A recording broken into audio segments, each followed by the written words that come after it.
Welcome to the weekend show. Frequencies wild on the wave. Weekend warriors you crave.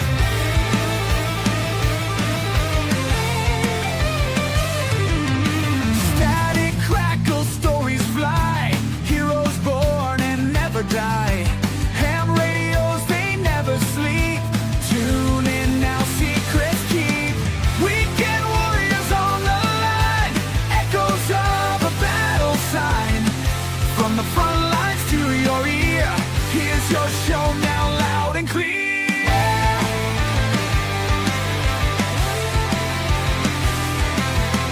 Airwaves buzzing, tales unfold. Voices young and voices old. Army, Navy, air and sea. Tune in now, you're riding free.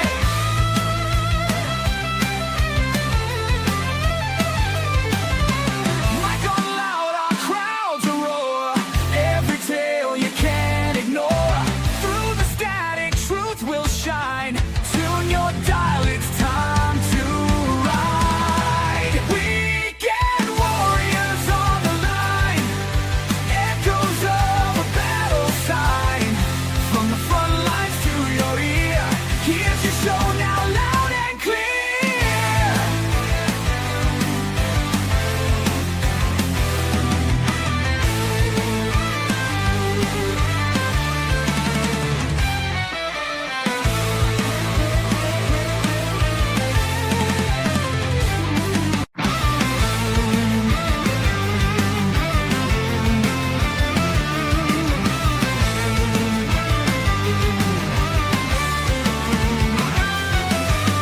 Strap in tight, here we go. Welcome to the weekend show. Frequencies wild on the wave. Weekend warriors you crave.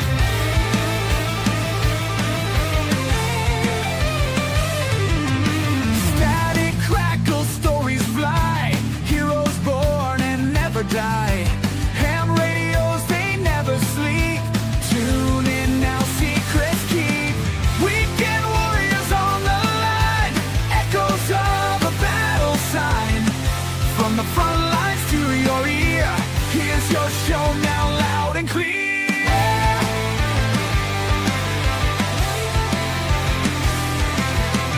Airwaves buzzing, tales unfold. Voices young and voices old. Army, Navy, air and sea. Tune in now, you're riding free.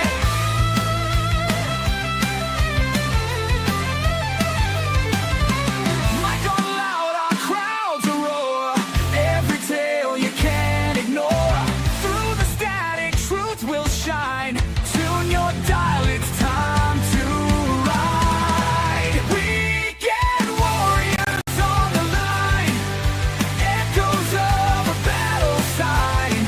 From the front lines to your ear, here's your show now, loud and clear.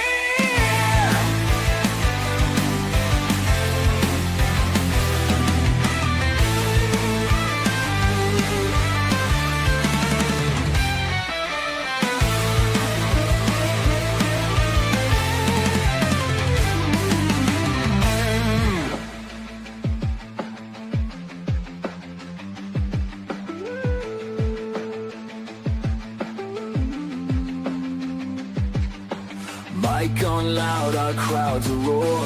Every tale you can't ignore. Through the static, truth will shine. Tune your dial, it's time to ride. Weekend warriors on the line. Echoes of a battle sign. From the front lines to your ear, here's your show now, loud and clear.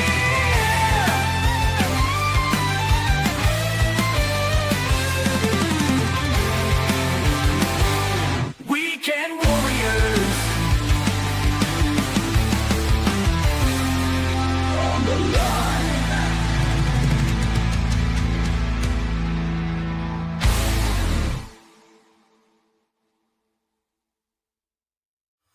Listen up, maggots. This is the Grouch coming at you loud and clear with another edition of the Weekend Warriors podcast. This is the place for real, no bullshit talk on the harsh realities and irreverent humor around military life. So sit the fuck down, strap in, and get ready for a raw, no-holds-barred discussion. This is the Weekend Warriors.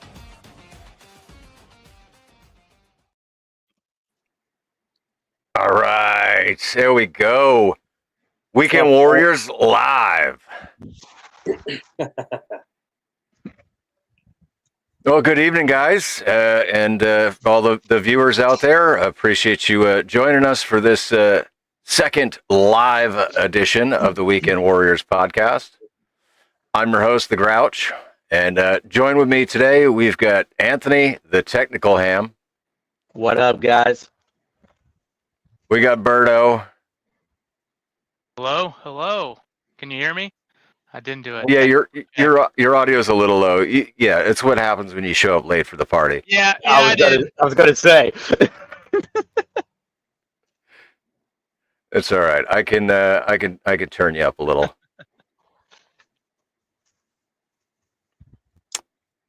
All right, there. You should be good now. All right, yeah, let's party.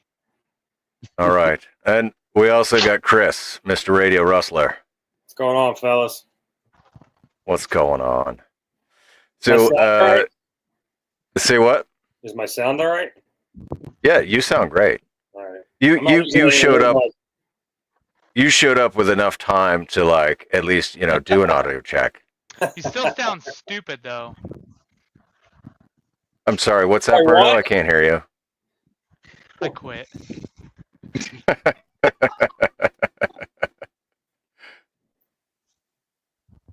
So I did hear from Steven. Steven apologized. Apparently, he completely forgot that we were live streaming this evening, and that's a lame yeah, excuse. he tried to blame it on me and say that it was my fault because I didn't give him enough notice. But this has been scheduled for 2 weeks.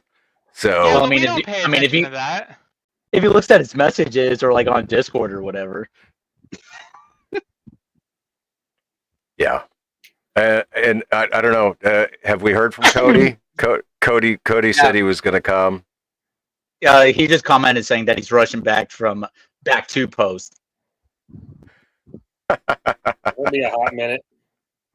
All right. Well, Cody will be here shortly then. So, like we always do, let's go around and let's check in with everybody, see how we're doing this evening. So we'll start with Chris. Chris, how are you doing? How was your day? Man, it was good. It's actually kind of interesting. I had a heck of a busy week at work, but I did have some good news this week. One of the managers at one of the other places of our business stopped up this week. And basically told me he wanted me for a higher level management position in his place. So that's a big promotion for me if I can. If I take it. A lot more money, that's for sure. Do you have to relocate? No. I just got to drive a half an hour to work every day instead of 5 minutes. Oh man. That's tough. I don't know. That's a tough decision right there. Yeah, Yeah, you half gotta an hour calculate the work. gas and stuff. Yeah, well, I drive a truck, so it's 30 Oh, minutes man. to work, 30 miles plus the gas. That's $400 a day Yeah, does extra. it outweigh the benefits of the extra pay? The bonuses every year, that kind of stuff. Hey, just keep the receipts and claim it. Yeah. No, it was good. It's pretty good. I got a lot of recommendations from the other management. Both in my place and then above them. I guess they've been talking about it for a while, so it's a good week. Other than that, I lost power a few times this week. Not really sure why. Got my new smart meter installed today. Ooh. Yeah.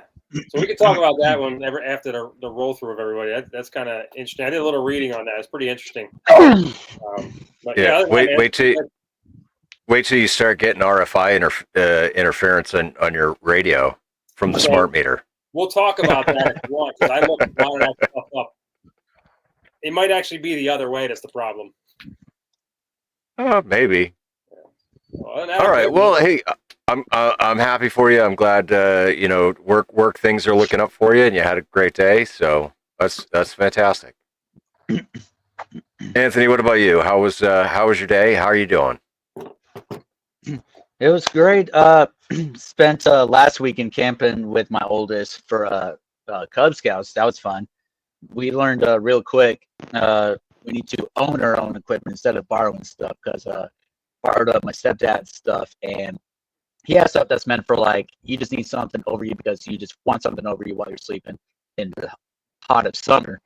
But come to find out, it was super cold and those don't work good enough. Me and my kid did not sleep at all that first night. We actually went to Walmart the next day after the event that we did and was like, we're going to get some temporary cold weather sleeping bags to make it work. And those actually turned out pretty good. But other than that, we had a lot of fun out there. It was like a safari type thing with like a petting zoo and all of that stuff. And then this week I've just been working more on my my mobile shack, like I was talking about. I still owe a couple of videos that I still got to edit and post up, and then just work on getting things going. I'm still looking for work. It's hard out there.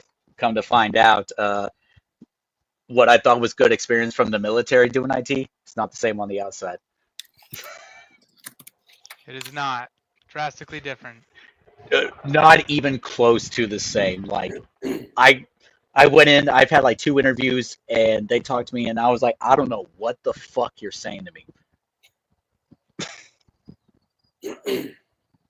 All right. So now I'm looking at like, I might just like, I'm waiting on like FedEx to get back to me now and like go drive for them for a little bit while I'm looking for something.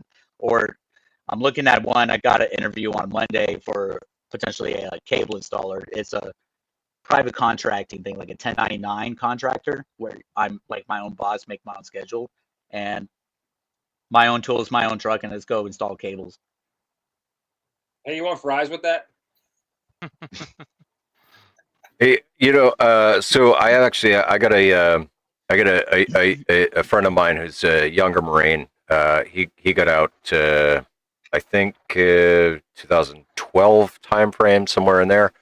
But he's with he went from UPS to a waste management company, and he's doing logistics for a waste management company, and he absolutely loves it. So, Okay, just something to consider. I'll look into that. All right, Berto, how about you? How was your day? How you doing? It's been a stressful week, man. I'm in the planning to move phase, so I'm like 43 days out from being home.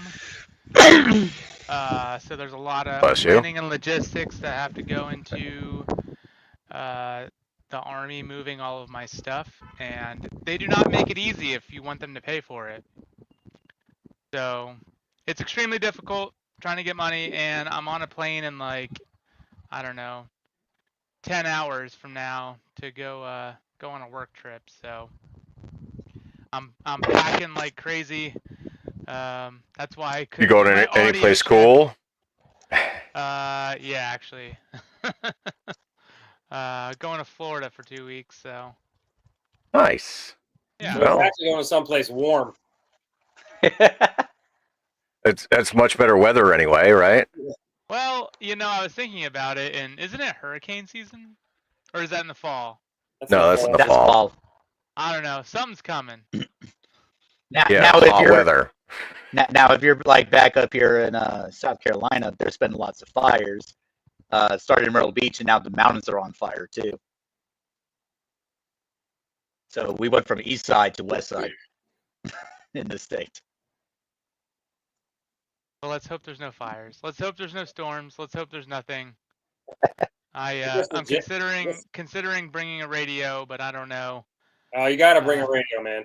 Do parks while you're down there. I don't know if I'll have enough time. Of course Hey, you will. let me know. Actually, Let me know if you come by me. Said, let me know if I go by you. Yeah, like if you drive up through South Carolina on your way, Why the hell would I go through South Carolina? when you go up north, Oh, why the hell would I go through South Carolina? because it's gonna take you through South Carolina. No. I'm just going to Florida for a school and then back to Kansas. Oh, I thought this was like your PCS move. No. Just gonna Okay. go for 2 weeks and come back, and then it's just absolute chaos for 4 weeks. Because I have to get all of my shit packed myself. I have no help. And then I'm sure do all household the- goods will come to your trailer. So you know what? The Army does not move RVs. What? Yep. So I thought they did. You I driving thought it them was like a back? special thing. they move mobile homes. Oh, And I was isn't like, that, I that's asked literally them, the like, same. what the hell is the difference? And This they're one's like, got wheels. Yeah, they're One's like, on wheels. The difference is one's on wheels and one's chocked off the wheels. Yeah, they're like, well, So- that one you can't take back yourself. And I'm like, well, so? Like, come on. It's actually, I'll tell you guys later, but it's actually been a terrible experience dealing with any sort of contractor in the military, like or any government employee. Every default, well, not everyone. Let's just say this: the best civilian I encountered this week was at the DMV, Oh damn! and that is quite the bar. Yeah. But I got listen to this. I went to the DMV, right? First of all, sweetest old lady I've ever met in my entire life at the front desk. They're like, we're going to help you through every step of the way. Like, what do you have? Like, you need this, you need this. I didn't need 500 forms of ID. They're like, you just need this and this. I'm like, can you pull this up on your phone? I'm like, yeah. And they're like, okay, you're perfect. Just go take a seat. I took a seat. I was at a booth in less than 5 minutes. And then the lady was super nice and was like, oh, we made an error on one of our documents, so let's go ahead and change that, and then that'll be able to get rid of like these fees or whatever. So we'll get you out of here, and here's your registration. I was like, Wow. yeah, at a DMV. I thought I died for a minute. That's amazing. You went to Yeah. heaven. You didn't know it. Yeah, and I was like, I wish there were ways to like let the world know that, all right, world, if you're watching, I don't know how many people are watching, but if you ever go to Junction City, Kansas, and go to the DMV, it's the best DMV I've ever been to in my life. Compared to New Jersey or New York DMVs, oh my gosh. So They're can you horrible give up here, man. like an ICE compliment instead of an ICE complaint? You Does that know, work? whenever we think of ICE, I think we assume it's only complaints. I think you can also do compliments on there too. You absolutely can. I learned Yeah. that after being it for so many years. That like it's not just for you to bitch about stuff; it's for you to praise them too. Yeah, but like whoever wants to compliment government employees, it's so Fuck 'em, it's they're so hot. wild. And I think we talked about this last time about how we saw people protesting at the VA, and the VA talking like about all the stuff that they do, and I'm like, whoever has a good thing to say about the VA, you know, like. I think the only time I've ever had anything positive to say about the VA, an act of Congress was involved. Yeah. So my girlfriend and I That's were right. talking about this whole topic about government employees, and it's like it's similar to the military where it's like except you know, you don't have contracts, but it's like it's so hard to fire a government employee. And Yeah, that's part of the also problem. the people that are going there, it's not like the government is sitting outside Harvard University and being like, God, you're in the top 10 in your class. Do you want to come work at the XX County DMV for us for $34,000 a year? Absolutely. I'll pay my student loans off in 78 years. You know what That's I mean? awesome. That's funny as hell. Well, I appreciate your wonderful story about the DMV, and I'm glad you had a great experience there. Yeah, it's good. Cody, welcome. I'm sorry you had to rush from work and whatever. Yeah. How are you doing? How was your day? Thanks for being here. Well, thank you for thanking me for being here, man. Yeah, you're right. Hey, some of us actually do work the weekends. You weekend All right, warriors. shut up. That's all right. That's all right. Oh no, my I'm almost God. done. I work No, tomorrow. it's all good. I'm doing all right, man. We're on the box. We're playing with ATAC, which is kind of cool. Don't tell all of the Blue 4 out there that we're using ATAC because we might be kicking their butts lately. But yeah, teaching old heads how to do new technology is like it's like 60 grit sandpaper. And teaching the new bucks how to use their new technology in an old school reporting way is my biggest challenge right now. So, but yeah, no, my week's been kind of funky, but we'll go with that. But my day's actually been nice, dude. Hot sun, cool breeze in the desert. So any day is a good day when it comes to that. Nice.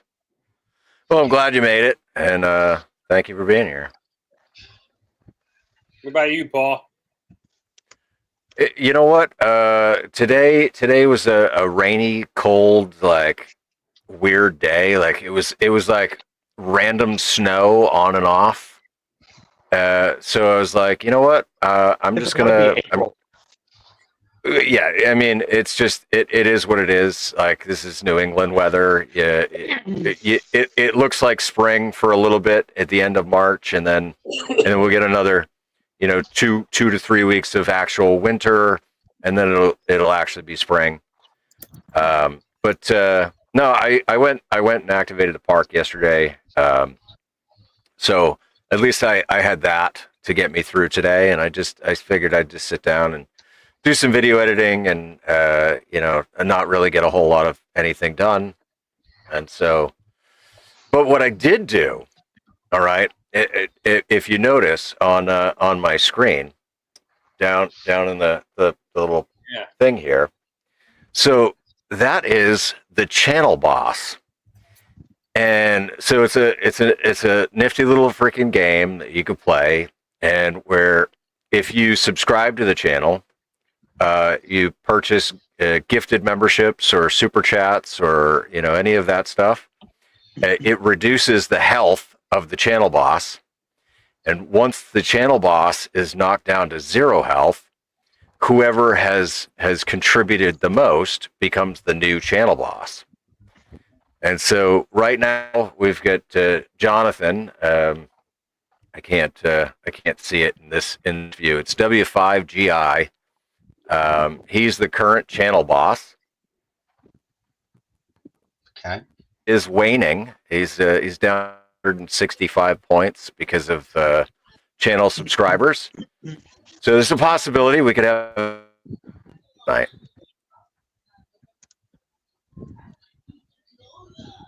Very nice. So all hail King Channel Boss, right? All hail the channel boss. And look at that. I mentioned channel bosses, and Tony shows up. Oh, I ain't no channel boss.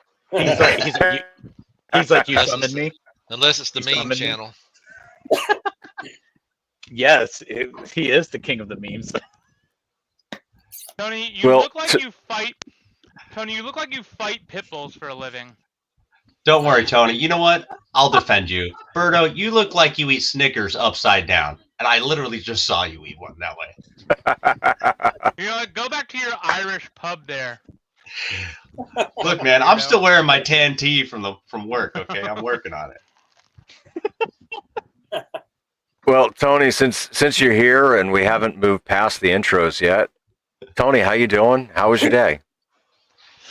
Doing good, just chilling.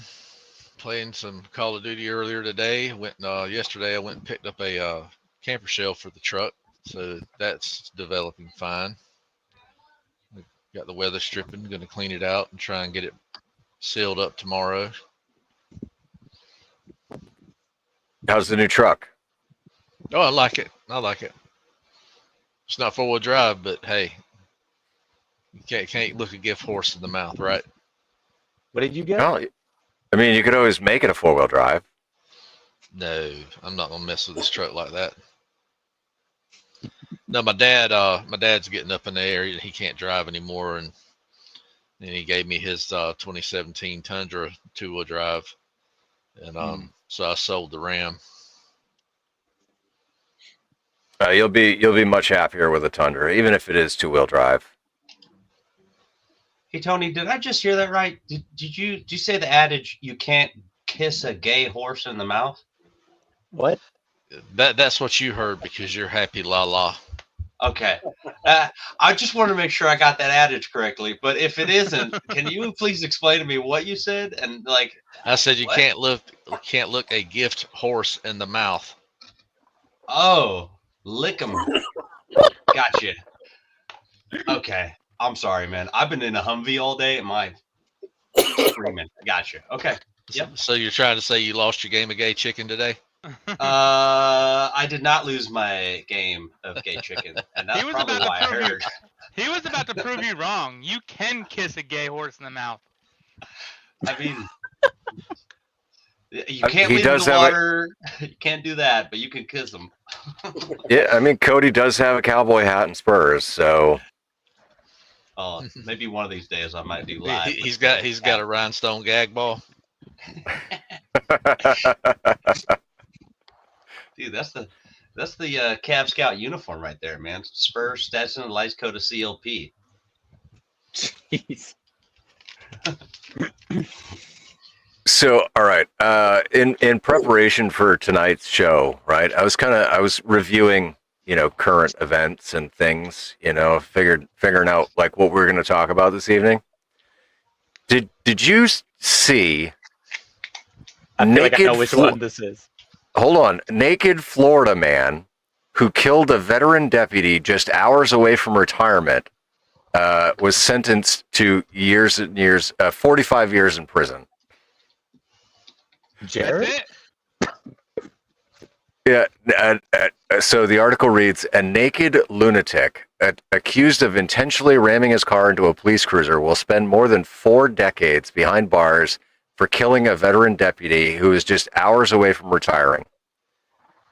Travis Garrett, 32, was handed the 45-year sentence Tuesday for killing Hillsborough County Sheriff Sergeant Brian Levine when he crashed into the driver's side of the patrol car while on the run from authorities on January 11th, 2021. So this isn't new, but he was just sentenced. But like, It took that long? my question though is what in the Florida fucking hell are people just driving around naked? Oh yeah, man. Hey, I got a story.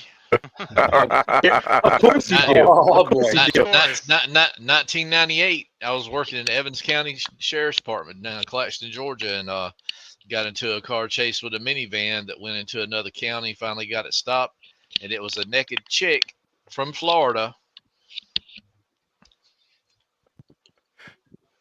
great story. That was Is there more? was- Come on. yeah. Well, Stop. okay, okay, all right. I'll tell it. So when we get her stopped, and the He's gonna make this so much worse. the EMTs tried to put a sheet around her, and she kept wiggling out of it, and then finally I just shoved her in the back of the patrol car, and the EMT handed me the sheet, and I said, no, she come through the county driving like that, she can go to the county jail like that. Well, I mean, was she at least good looking? She says she came from Florida, like she at FSU. Yeah, I'm not gonna lie, she wasn't bad looking, but she was see? that shit crazy and freaking gacked out of her mind. There you go.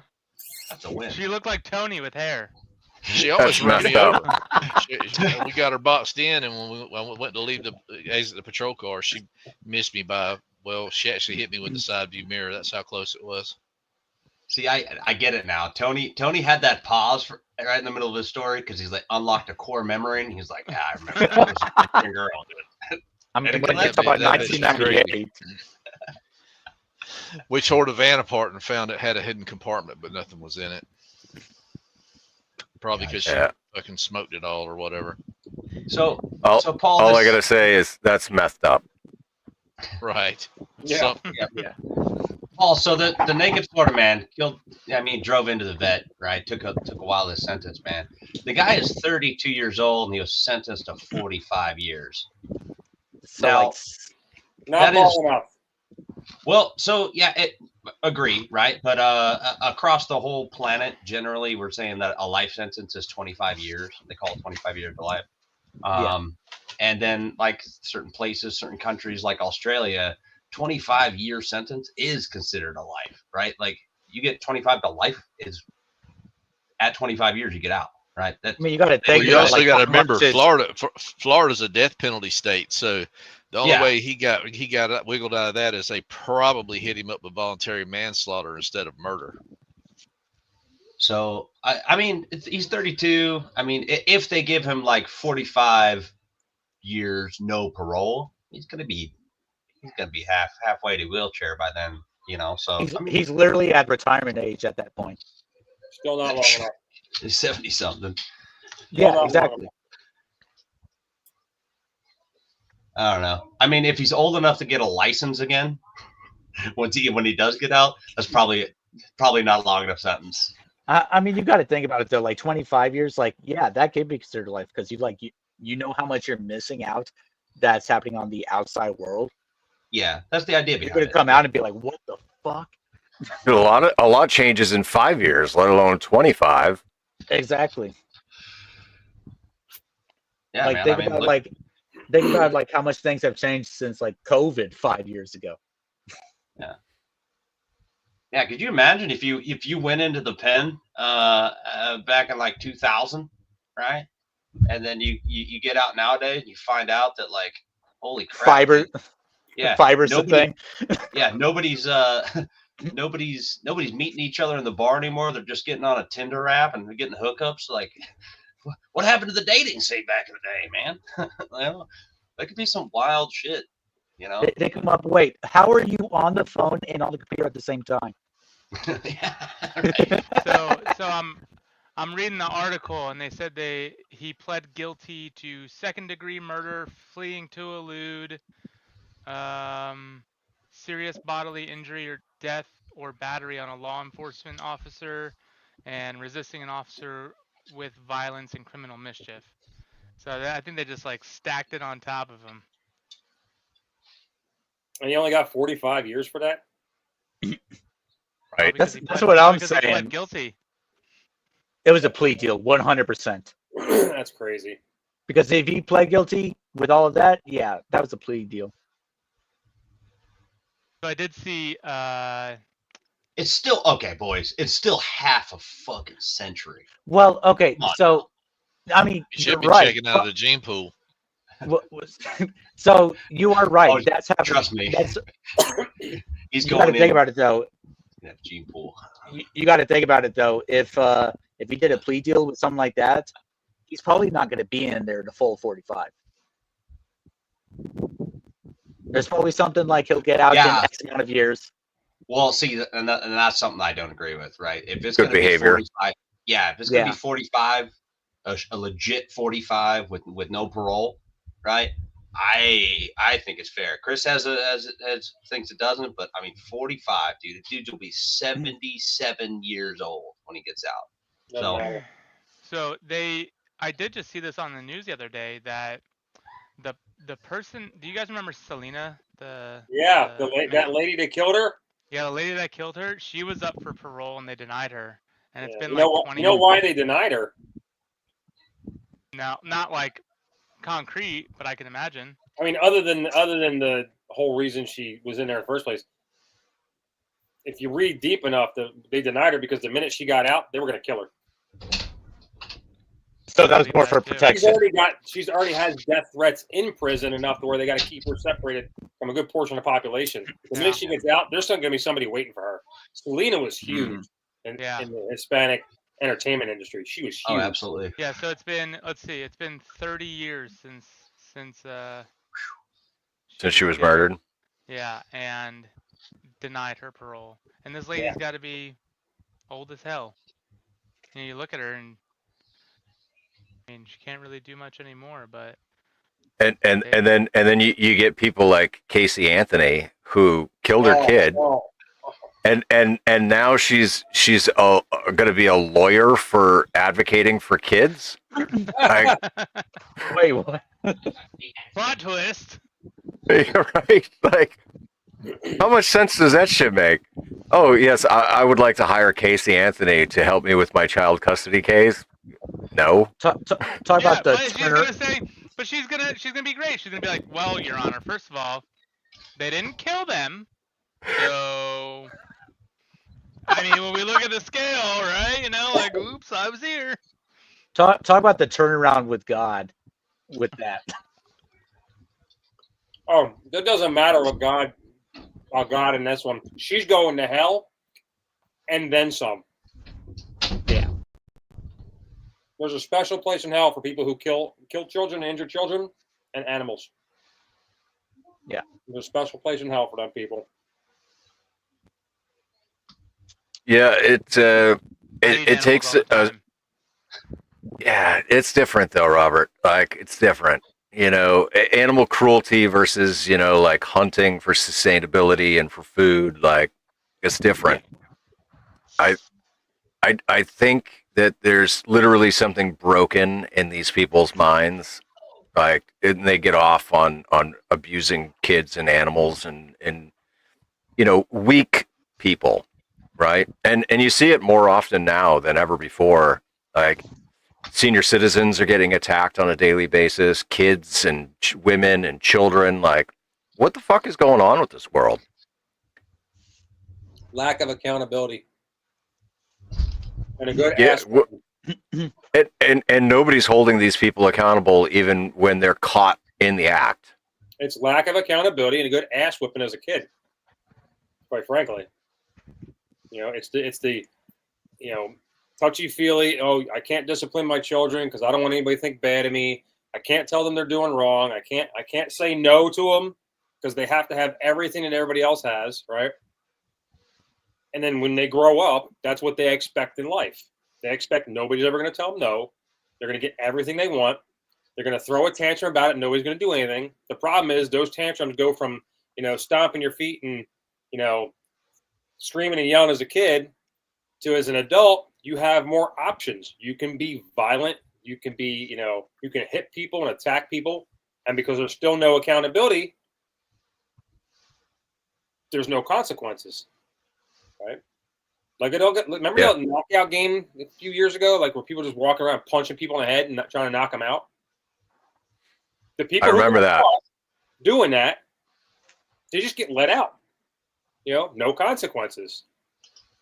Same thing with now. All the crime that you see, right? What happens? They get caught, they get booked. I'll see you in 2 weeks for court. Have a nice day. You know?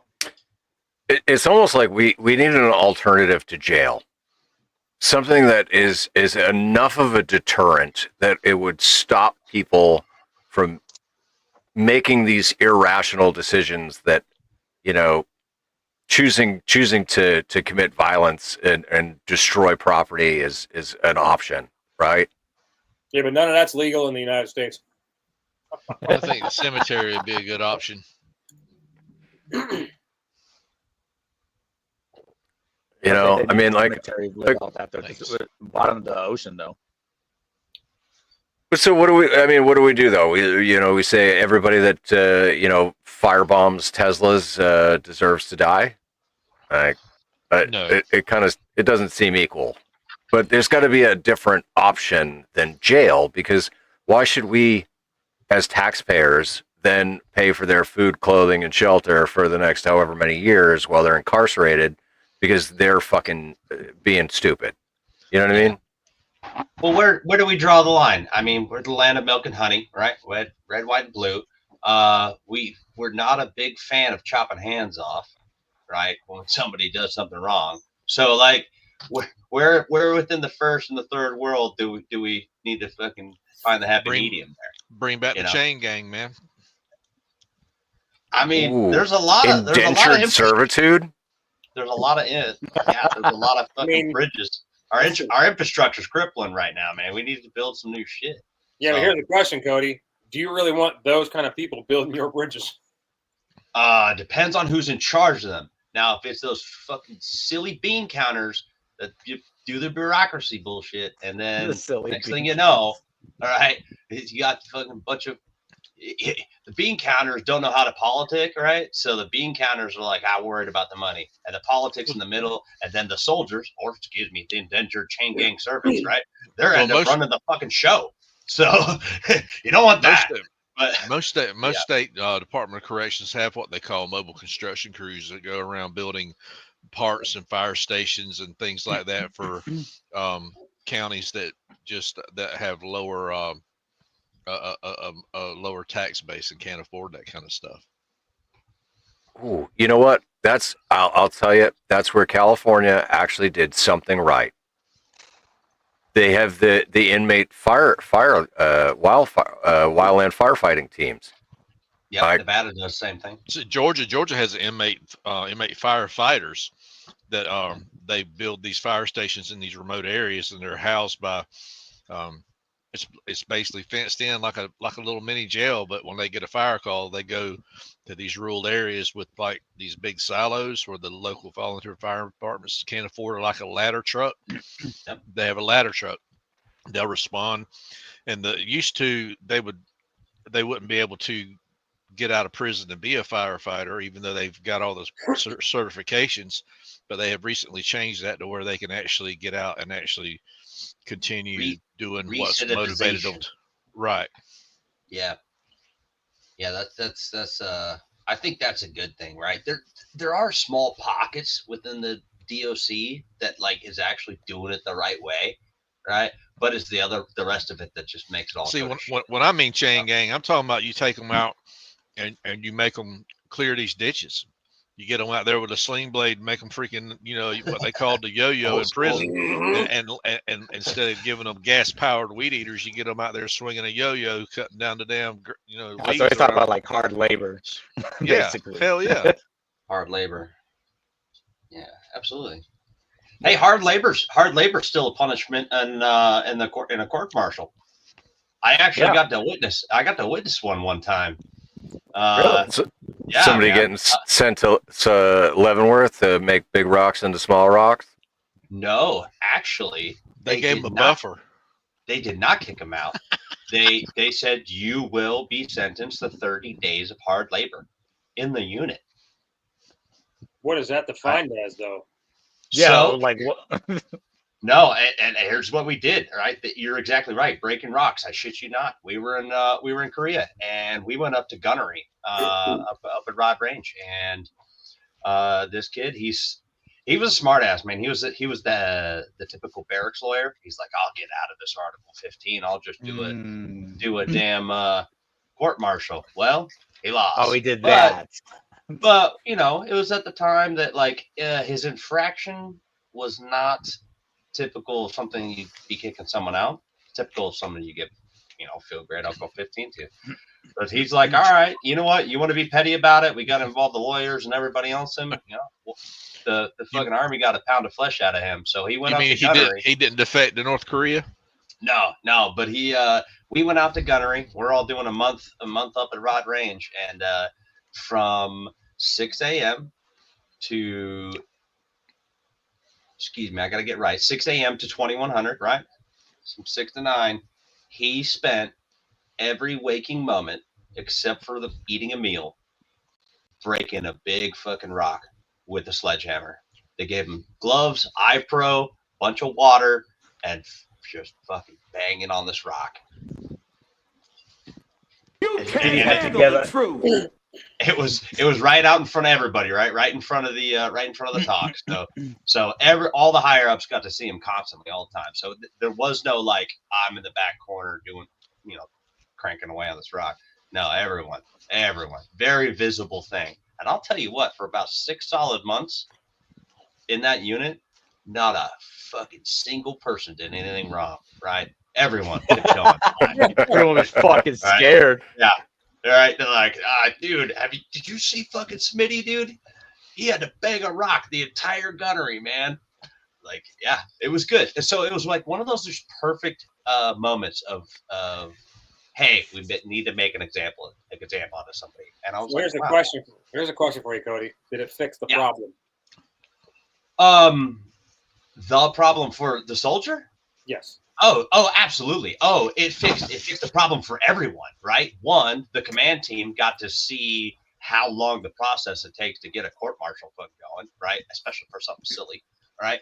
And then I can't exactly remember what the kid did. Okay, because it's been I don't want to say how long it's been. I've been in too long, but I do remember it was something silly, right? And but it did remind every party involved, right? The soldier that did the wrong thing, the command team, the JAG office, and every one of the battle buddies around, the whole unit. We all just went like, oh crap, this could be what could happen to you, right? And it was glorious. It was a glorious moment of everyone just having this realization. Hey, don't fuck around or you'll find out. So the soldier straightened up? Oh, did he straighten up? No, he was still the class clown type personality, right? He's still that dude, right? He did get humbled in his barracks lawyer type mentality. But yeah, in fact, the funny part is he just made first sergeant, took over a company about 2 months ago. So it worked. So he learned his lesson. Yeah. Good. I want to know if he has a sledgehammer hanging on the wall in his office. I bet you he still has the fucking scars and blisters on his palms from that fucking 30 days. Not joking. He was bleeding through his gloves, everything, man. There was no sympathy. How many did he break through every day, or like did he have like a quota he had to meet? Oh no, dude! Dude, this rock was like fucking 4.5 feet tall, right? Maybe 4 feet wide, right? And he just hit it with a fucking regular sledge. He broke like 6 or 7 sledges, right? Fucking just banging at it. All he's doing is defacing the front of it, right? Not making anything smaller. But yeah, just swinging a hammer for 30 days straight. Just smoke, dude. Steel coated rock. But it was cool. So, but there's something to be said for that, right? So, at least when I was in, right, most of the time, if you fucked up and it was a minor offense, you were gonna pay in some physical sense. Your body was gonna hurt. You were gonna feel that pain as a repercussion for whatever stupid shit you did. And I think we need more of that. I think people need to learn those hard lessons through physical pain, because that means so much more than like putting someone in jail. Bring back the wall-to-wall counseling. Yeah, the wall-to-wall. Let's go to the wood line. Breaking sledges. Yeah, absolutely. Love it. That would be a good band name. Breaking the law. The next military freaking band is breaking sledges. Someone's gonna watch this podcast and they're gonna take that. And they're actually gonna do that. Yeah. Their first album, Court Martial.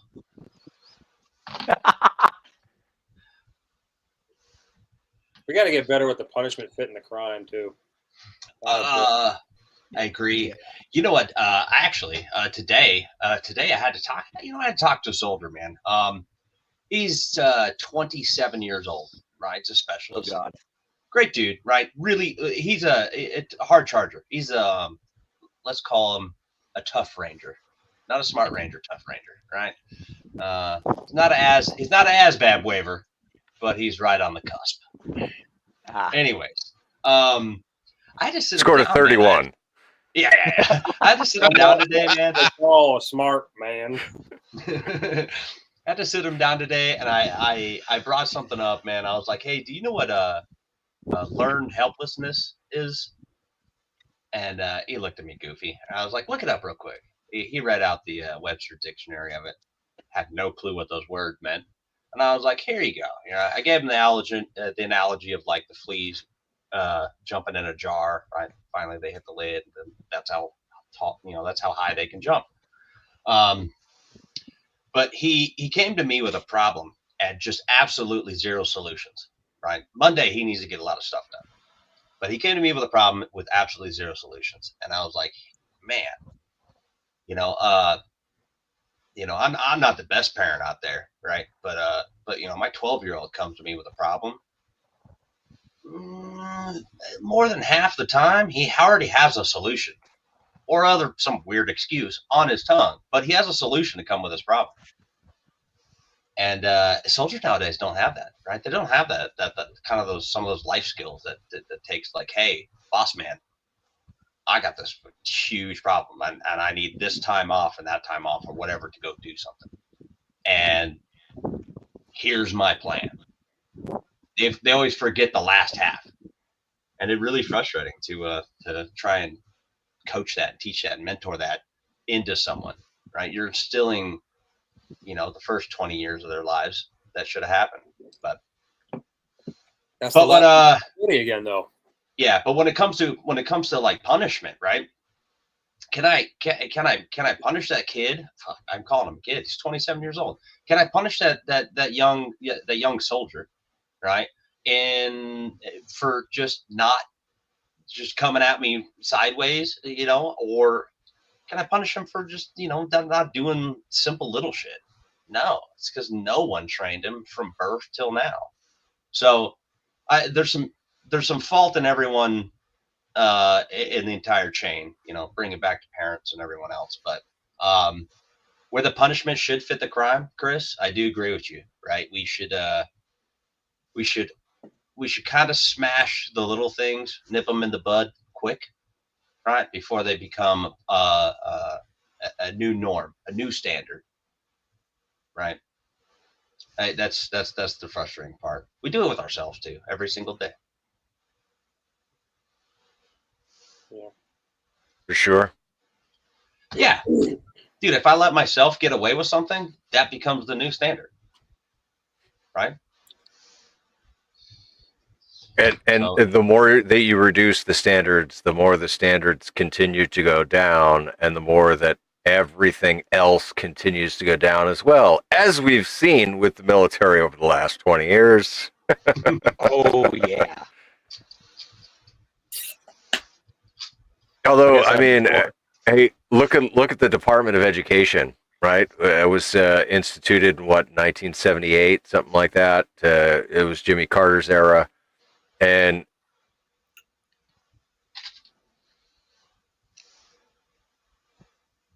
Elon got him. Great segue. Oh, That was perfect. come on, Elon. Hey, Back you in knew this was going to happen. 1977. He probably sold Starlink just like he sold X. Yeah. All right. don't mind Uncle Elon. Yeah. Hey, So, anyways, yeah. What I was just saying, like, how the military standards and the Department of Education standards, like, everything's just gone downhill, right? And we start raising standards again. So I'll say something interesting with the military is that sometimes I wonder if it's less about lowering standards and more about distracting the enforcers of standards.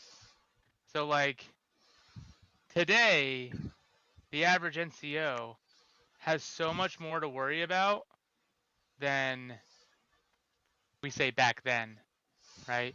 But back then, how much simpler things were.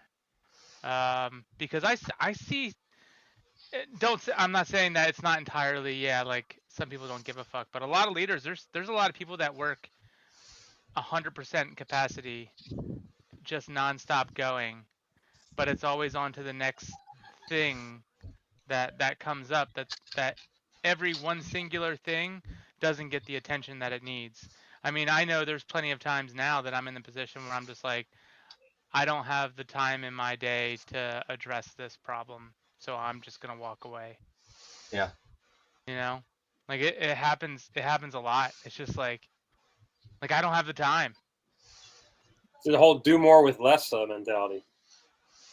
You got to make time to raise the bar, though. You can't make time in 24 hours, man. There's no making time. I promise you that. Some of these people, dude, these people are burning themselves out every single day. The internet wasn't really around when you guys were in, but think about all the online shit, emails, fucking. You used to have to go walk to someone to talk to them, which would take X amount of time in your day. Now you just email them, and imagine that happening to every person. 100. Yep. Dude, you know how many emails like someone important in the military has? Like Too many. just unread, thousands. Yep. Thousands unread, because there's just not enough time in a day to check their emails. Or maybe it's a priority thing where they just 100%, they 100%. prioritize the emails that matter, and then everybody else just gets fucking ignored because, well, I don't have time for that. Right. So and that's the thing. It's like, is correcting and fixing this soldier have priority over this high priority task that I'm working on? A lot of the times it's no. And that's what's unfortunate, is that like now this is where it comes in with the complacency of a lot of other people, is like the way it used to be is like if any NCO saw something, like you would get destroyed by whoever's available. You would even have people come from next door, be like, "Hey, I heard there's yelling going on over here. Yeah, you want to join? Fuck yeah!" Yeah.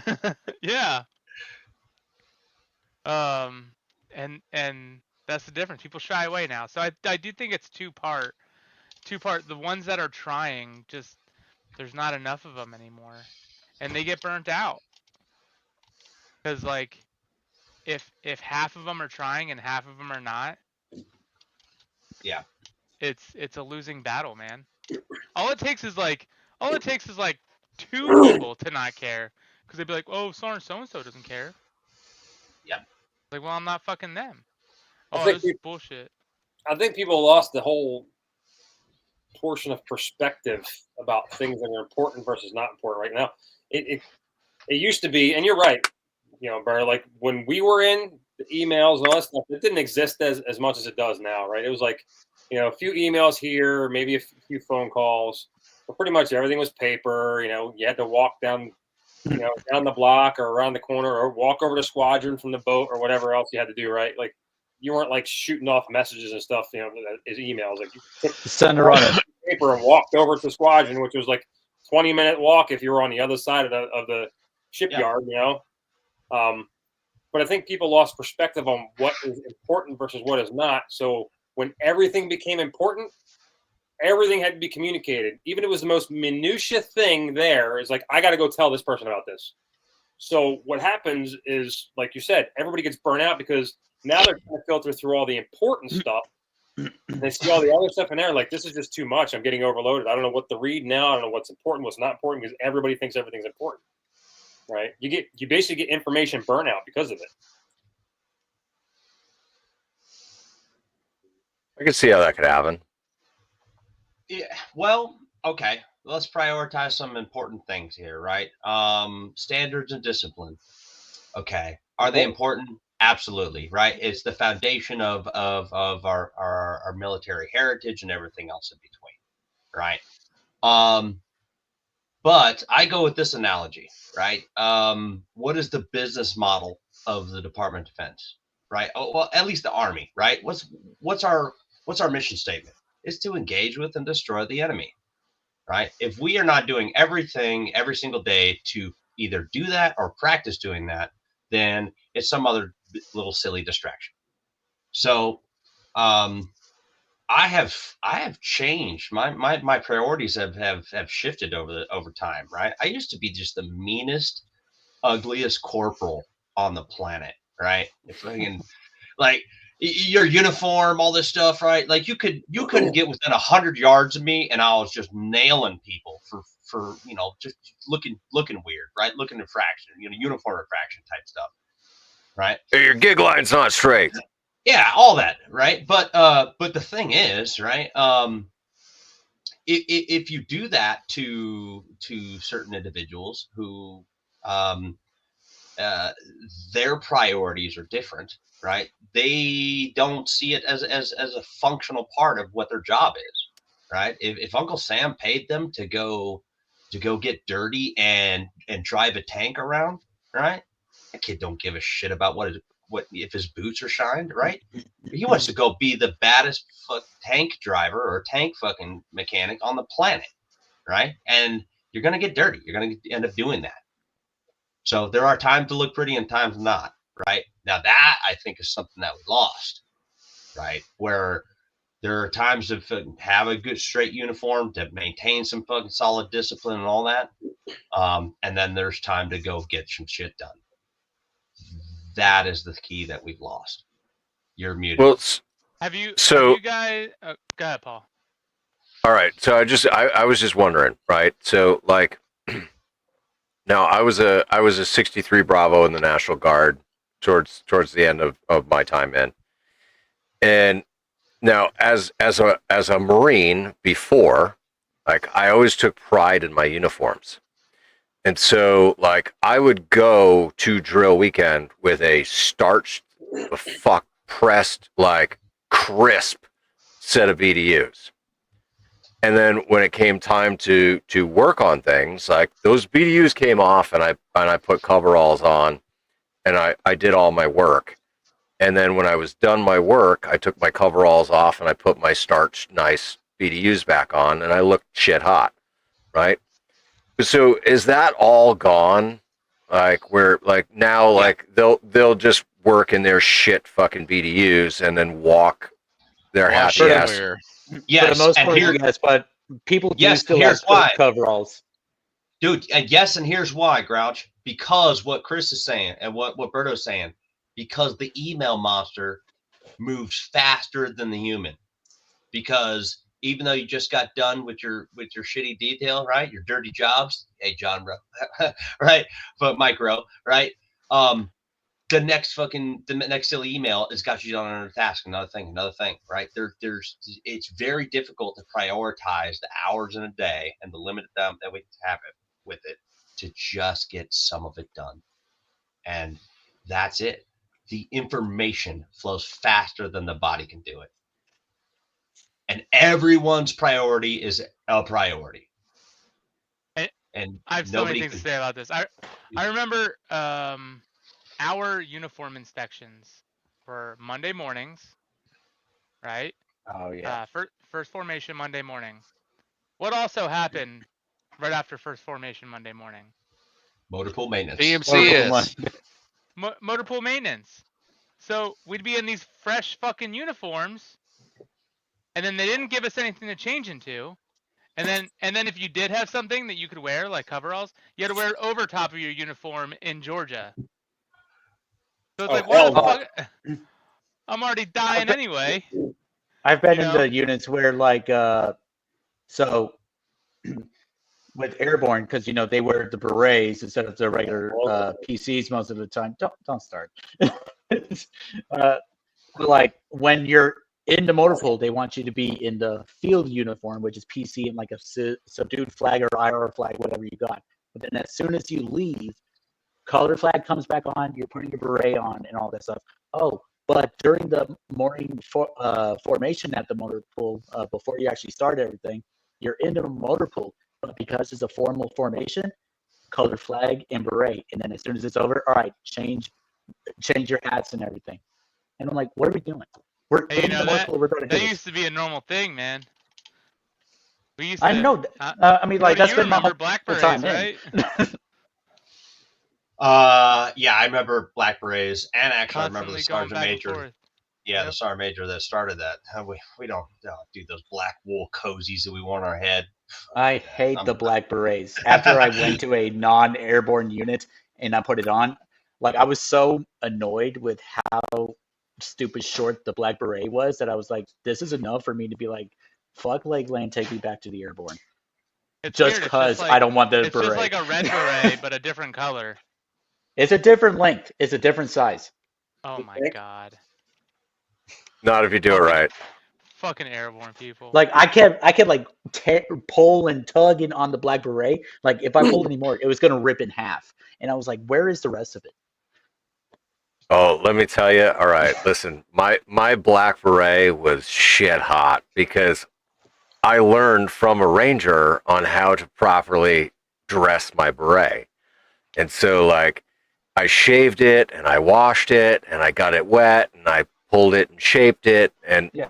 the front badge, right? You got to cut the cardboard to make it so that it like looks right. And That's the same thing with the red one. but the fucking berets were stupid. I'm sorry. Listen, you had a beret, we had Dixie cups. I think it's pretty comparable. You know what I mean? You guys were. We're back Hey, to Kunk listen. Cast now. The best thing about the Cracker Jack I is got one. is the cum wipe off bib that you got on the back of it. Oh yeah. But we're, I mean, I'll tell you. but we're talking about uniform standards, right? We probably come from a generation where your outward perception, right, was the most important part of what could be your soldiering skills, right? Immediately you'd be like, okay, this guy spent Sunday night making sure he looked absolutely strack for Monday morning. So you kind of see that little give a fuck-a-meter in that soldier. Okay, maybe he's part of the plan, right? And the people that don't, you're like shitbags, right? Well, that perception went along for a long time, and I totally agree. It was definitely a part of kind of what made us differentiate between a soldier's abilities. But there's some point where there was a turnover where, at least in my perspective, I cared more about seeing someone who looks sweaty and dirty, seeing that work ethic portray as something, you know, tangible, rather than seeing someone who looked like an office dweller with a very strack uniform. Yeah, but you know what the problem with that, Cody, is over time, every uniform, it even happened in the Navy, so we weren't immune to it, right? Every uniform became the office type uniform, right? When I started out, we were in dungarees, right? The big bell bottoms and crap like that. Then we went to, you know, we were able to use the coveralls, you know, the poopy suits under, you know, on the boat, you know, doing maintenance, whatever. And then the next thing you know, the poopy suits, the coveralls became like an official transferring around the command uniform, right? Back and forth. Yeah. So they had to be all nice and pressed. And then you had your regular, you know, your regular uniform. And the next thing you know, you're working in your regular uniform, and then you have a different pair of uniform to do work in. And it's just a progressive thing where like every uniform became some kind of like office, you know, super pressed, you know, super clean standard. Yeah. To the point where like nothing was ever good enough. You know, it didn't matter what you wore. If you had something dirty on it, you were out of uniform. Oh, I agree. So, and you know what?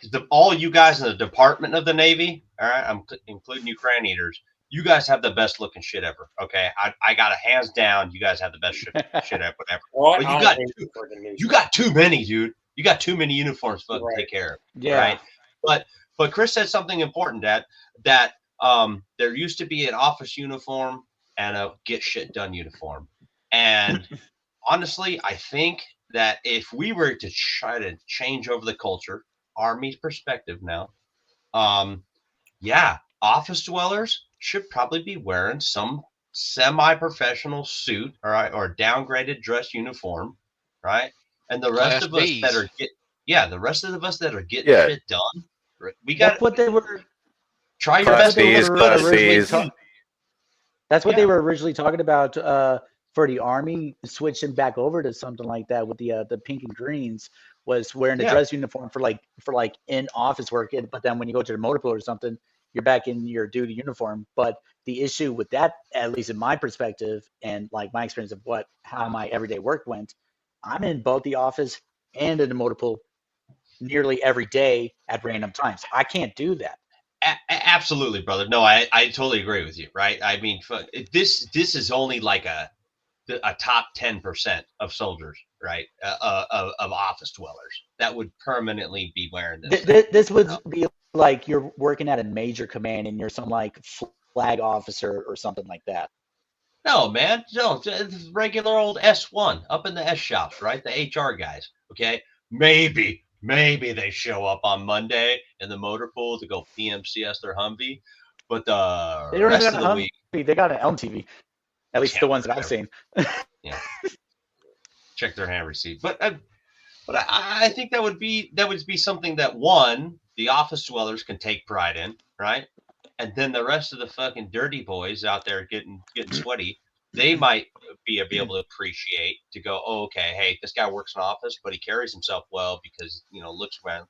And the perception is that if you're in an office and you're in a professional uniform, you probably are conducting yourself in a professional manner.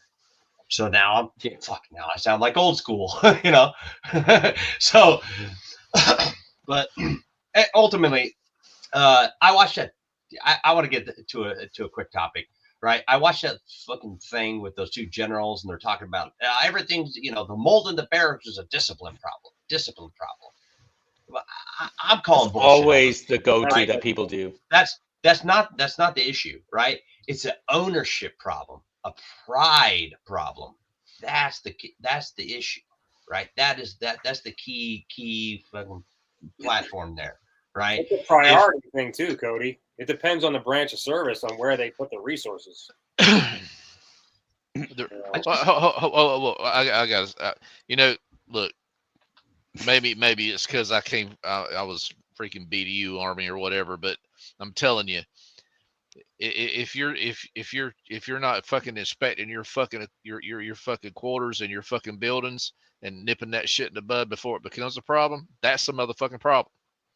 So I'll tell you, I was in Pearl Harbor, right? I was stationed in Pearl Harbor, and right next to Pearl Harbor it's joint base Pearl Harbor Hickam Air Force Base, right? But there was always like a separation back then. Like you had like our guards, their fence line, our fence line, right? Yeah. You always tell the difference on the side of the fence you were on based on what you saw. The Navy side of the fence, all the ships were pristine, right? There was always people out there cleaning them and painting them and everything else. But if you looked at the barracks, you would have thought they were built in the early 1900s, which a lot of them probably were, but they were never upgraded, right? Yeah. If you went to Hickam, you looked at their housing in their barracks, it was like pristine, like Gucci, brand new housing, like mowed fucking lawns, white picket fences. But then you look at their airfields and their hangars, it was shit. Potholes in their airfields, the hangars look like they're fucking old factories falling apart. It depends on where you put your resources. Yeah. Do you prioritize the people or do you prioritize the equipment? That's like when I was at Fort Drum. We still had the World War II barracks. People actually still lived in those World War II barracks. Yeah. And I'm telling you, when you went into the barracks, the World War II barracks that people lived in, that shit was fucking tight. There was no bullshit. If shit was leaking, you fixed it. Yeah. The barracks I started out at Pearl Harbor, when I first arrived there, it was a 4-man barrack, 1 bathroom, 4 bunks, and a couch with a fucking TV stand. That was literally all that was in there. And it was all like that old fucking 1900s wood style bunks and shit like that. It wasn't even like nice stuff. It was just old wood, old buildings, old everything. I mean, if you look at it now, it's probably nice and new because the last Google Earth map I looked at, it looks like they redid the whole thing. But Well, all right. So since we're ripping the shit out of uniforms and stuff, Chris, I gotta ask, since you're the only Navy guy here, right? How do you feel about the blueberry? The what? The what? blueberry, dude. So all right, the Navy's new digital camo. Oh, it's fucking horrible. Oh my Oh god. God, I haven't seen this. I am a Fucking- true blue. You're right, Boo Berry, the freaking dungaree berry, freaking sailor, my cereal. friend.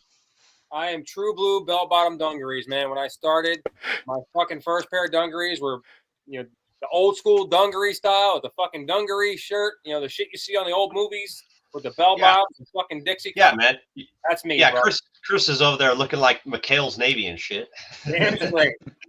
And then, like, over time, like I said, we started wearing the coveralls out, and you were actually able to wear coveralls out in fucking town, which was like unheard of. But you had like all like the nice pressed patches and nice pressed warfare and name and everything else. Everything had to be nice and clean, right? Your boots were nice and shined up.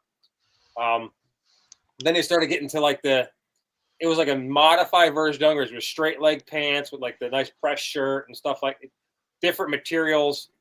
But then when the digital camo came out, that came out when I was still at my old Navy training command, right? That is fucking horrible. That is the worst uniform the Navy has ever decided to fucking do. Let me The tell digital you, in general sucks. I am thankful that I never had to wear that shit ever. I tried to post feel that bad for picture, anybody that does. Paul, but it wouldn't let me. You got a picture, Tony? I sent it to you in Discord. All right. Oh, what, the digital camo? Oh yeah, Yes. it's Yeah, it's the brutal. digital It's fucking camo. horrible. Man overboard, and we can't see him. Bye. All right. Here, let me try and share this. Freaking Tony. These guys. All right, let's see what this is. Yeah, there it is. All right. I thought it was like actually. Blueberry. Oh, he's got a sailor fucking cap on. Look at him. He's probably somebody that fell overboard. That's great. Classic. Why did I think to believe Tony that like it was gonna be something legit? So here's the problem with the digital camera, right? They thought it made Sucks. sense because it was more of an efficiency thing, right? Every other branch of service was going to it. So what do you got to do, right? You all make the same fucking uniform, you just change the color. Yep. Yeah, Right. pretty much. That's the problem is Sure. nobody in the fucking Navy understands what that even is. Like, what are you gonna do? Hide from the fucking other guy in the engine room? Yeah, see, You gotta guys- stay on top of the white cap so it works. Yeah.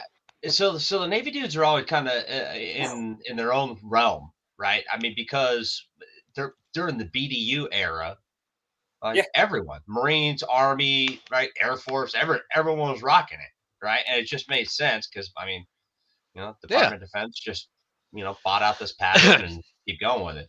The But difference as soon between as the you got Marine those Corps dudes- BDUs and the Army BDUs is the way we rolled up our sleeves. That's it. Exactly, right? Yeah. Yeah. Fucking one little name tape, whatever. But that's funny. Gotta check Dude, my underwear to see what my name was. Yeah. That's a whole other story. Yo, Ryan said in here that medics always had the shiny boots. And I thought about myself. All right, I had my very first experience with shining your boots. It was in Germany. It was my first unit.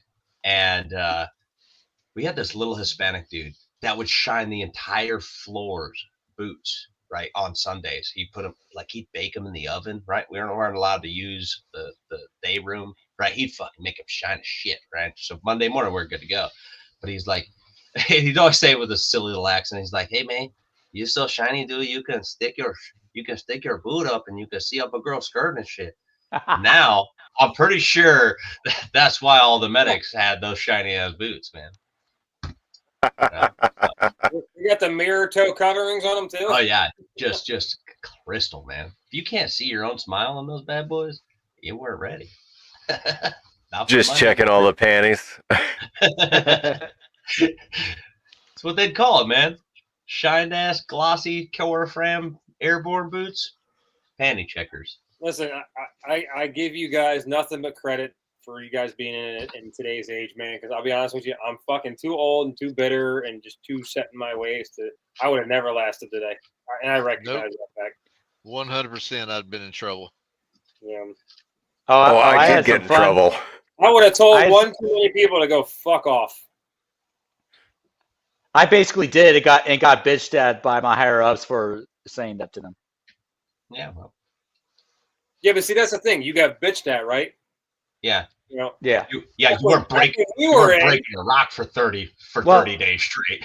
Well, it was because it was my first time, and the leadership above me actually liked me versus others who did actually get into some trouble because they're like, if you continue, then we're going to have to do something. Because I've actually seen an NCO go down to a specialist because of I forget what the terminology was. It was like lack of trust or something like that.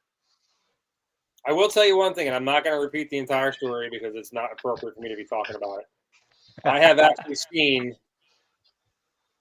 an E7 busted down. And if you guys know what that means, that takes an act of Congress to do. And I have seen it happen. Oh yeah, How far down?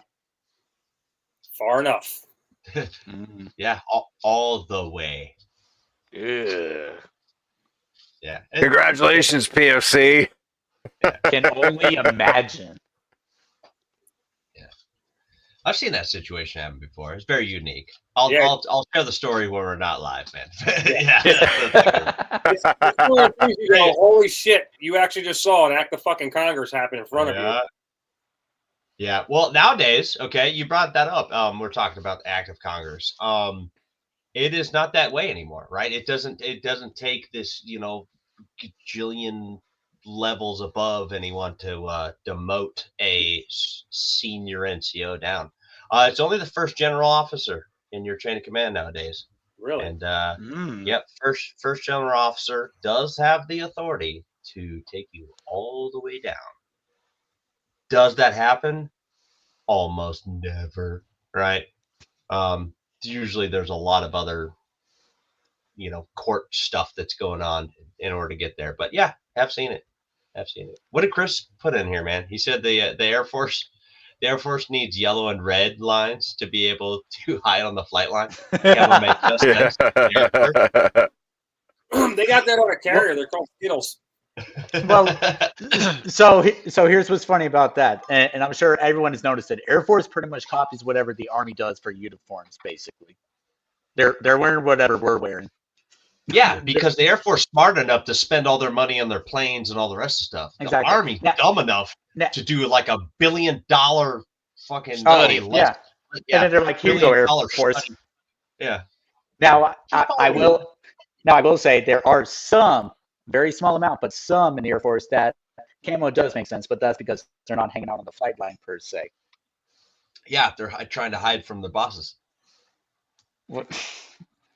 I'm talking about like the Air Force, what is it? The PJs. The special operations dudes. Oh, come on, man. There's like 6 of those in the whole branch. Hey, right? I said very small. I said very small. Yeah. I've worked with them. They joined us. That big joint operation that I was talking about that we did for a training exercise. I actually worked with some of them on that. That was actually pretty cool. Yeah, the PJs ain't no joke, bro.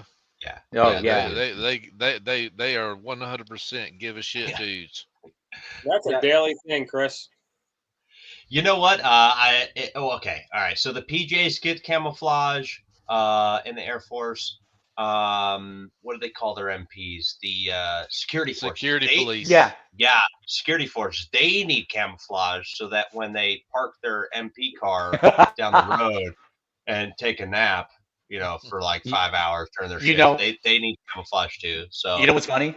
Before I knew that the Air Force called their MPs security forces, my first unit, right? I was up in Alaska. It's that joint base. So we got Air Force there. Air Force controls the base, so it's all of their MPs and everything. Didn't know that they were called security forces. I thought they were also MPs, military police. So I'm driving around and I seen one and I saw SF That's all I saw. Yeah. Like SF. Ooh. And I was like, oh, the cool dudes are fucking here. And then I seen them and I was like, that dude looks stupid. What the fuck kind of SF is that?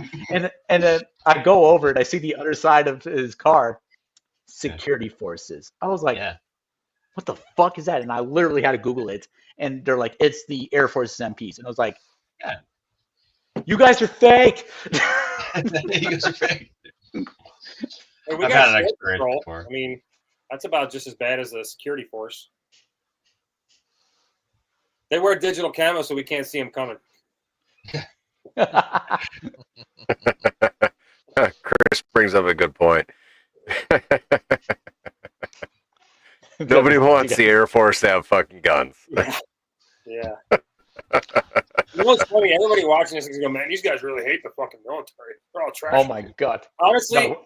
everybody watching, No, we actually love all the love military, and that's why we trash all it. is. We love the fucking military. That's why we're sitting here dogging the shit out of it because we can, because we've all been part of it. Absolutely, Yep. man. You know, and if you haven't been part of it, fuck you. Yeah. I love to hate you. Let me tell you all the things that are wrong with you. Said that to my wife one time. It worked out. Yeah, I bet. That was the last time you said that too, wasn't it? I run a very quick 2 mile. She not so much. You're beautiful. I didn't mean that.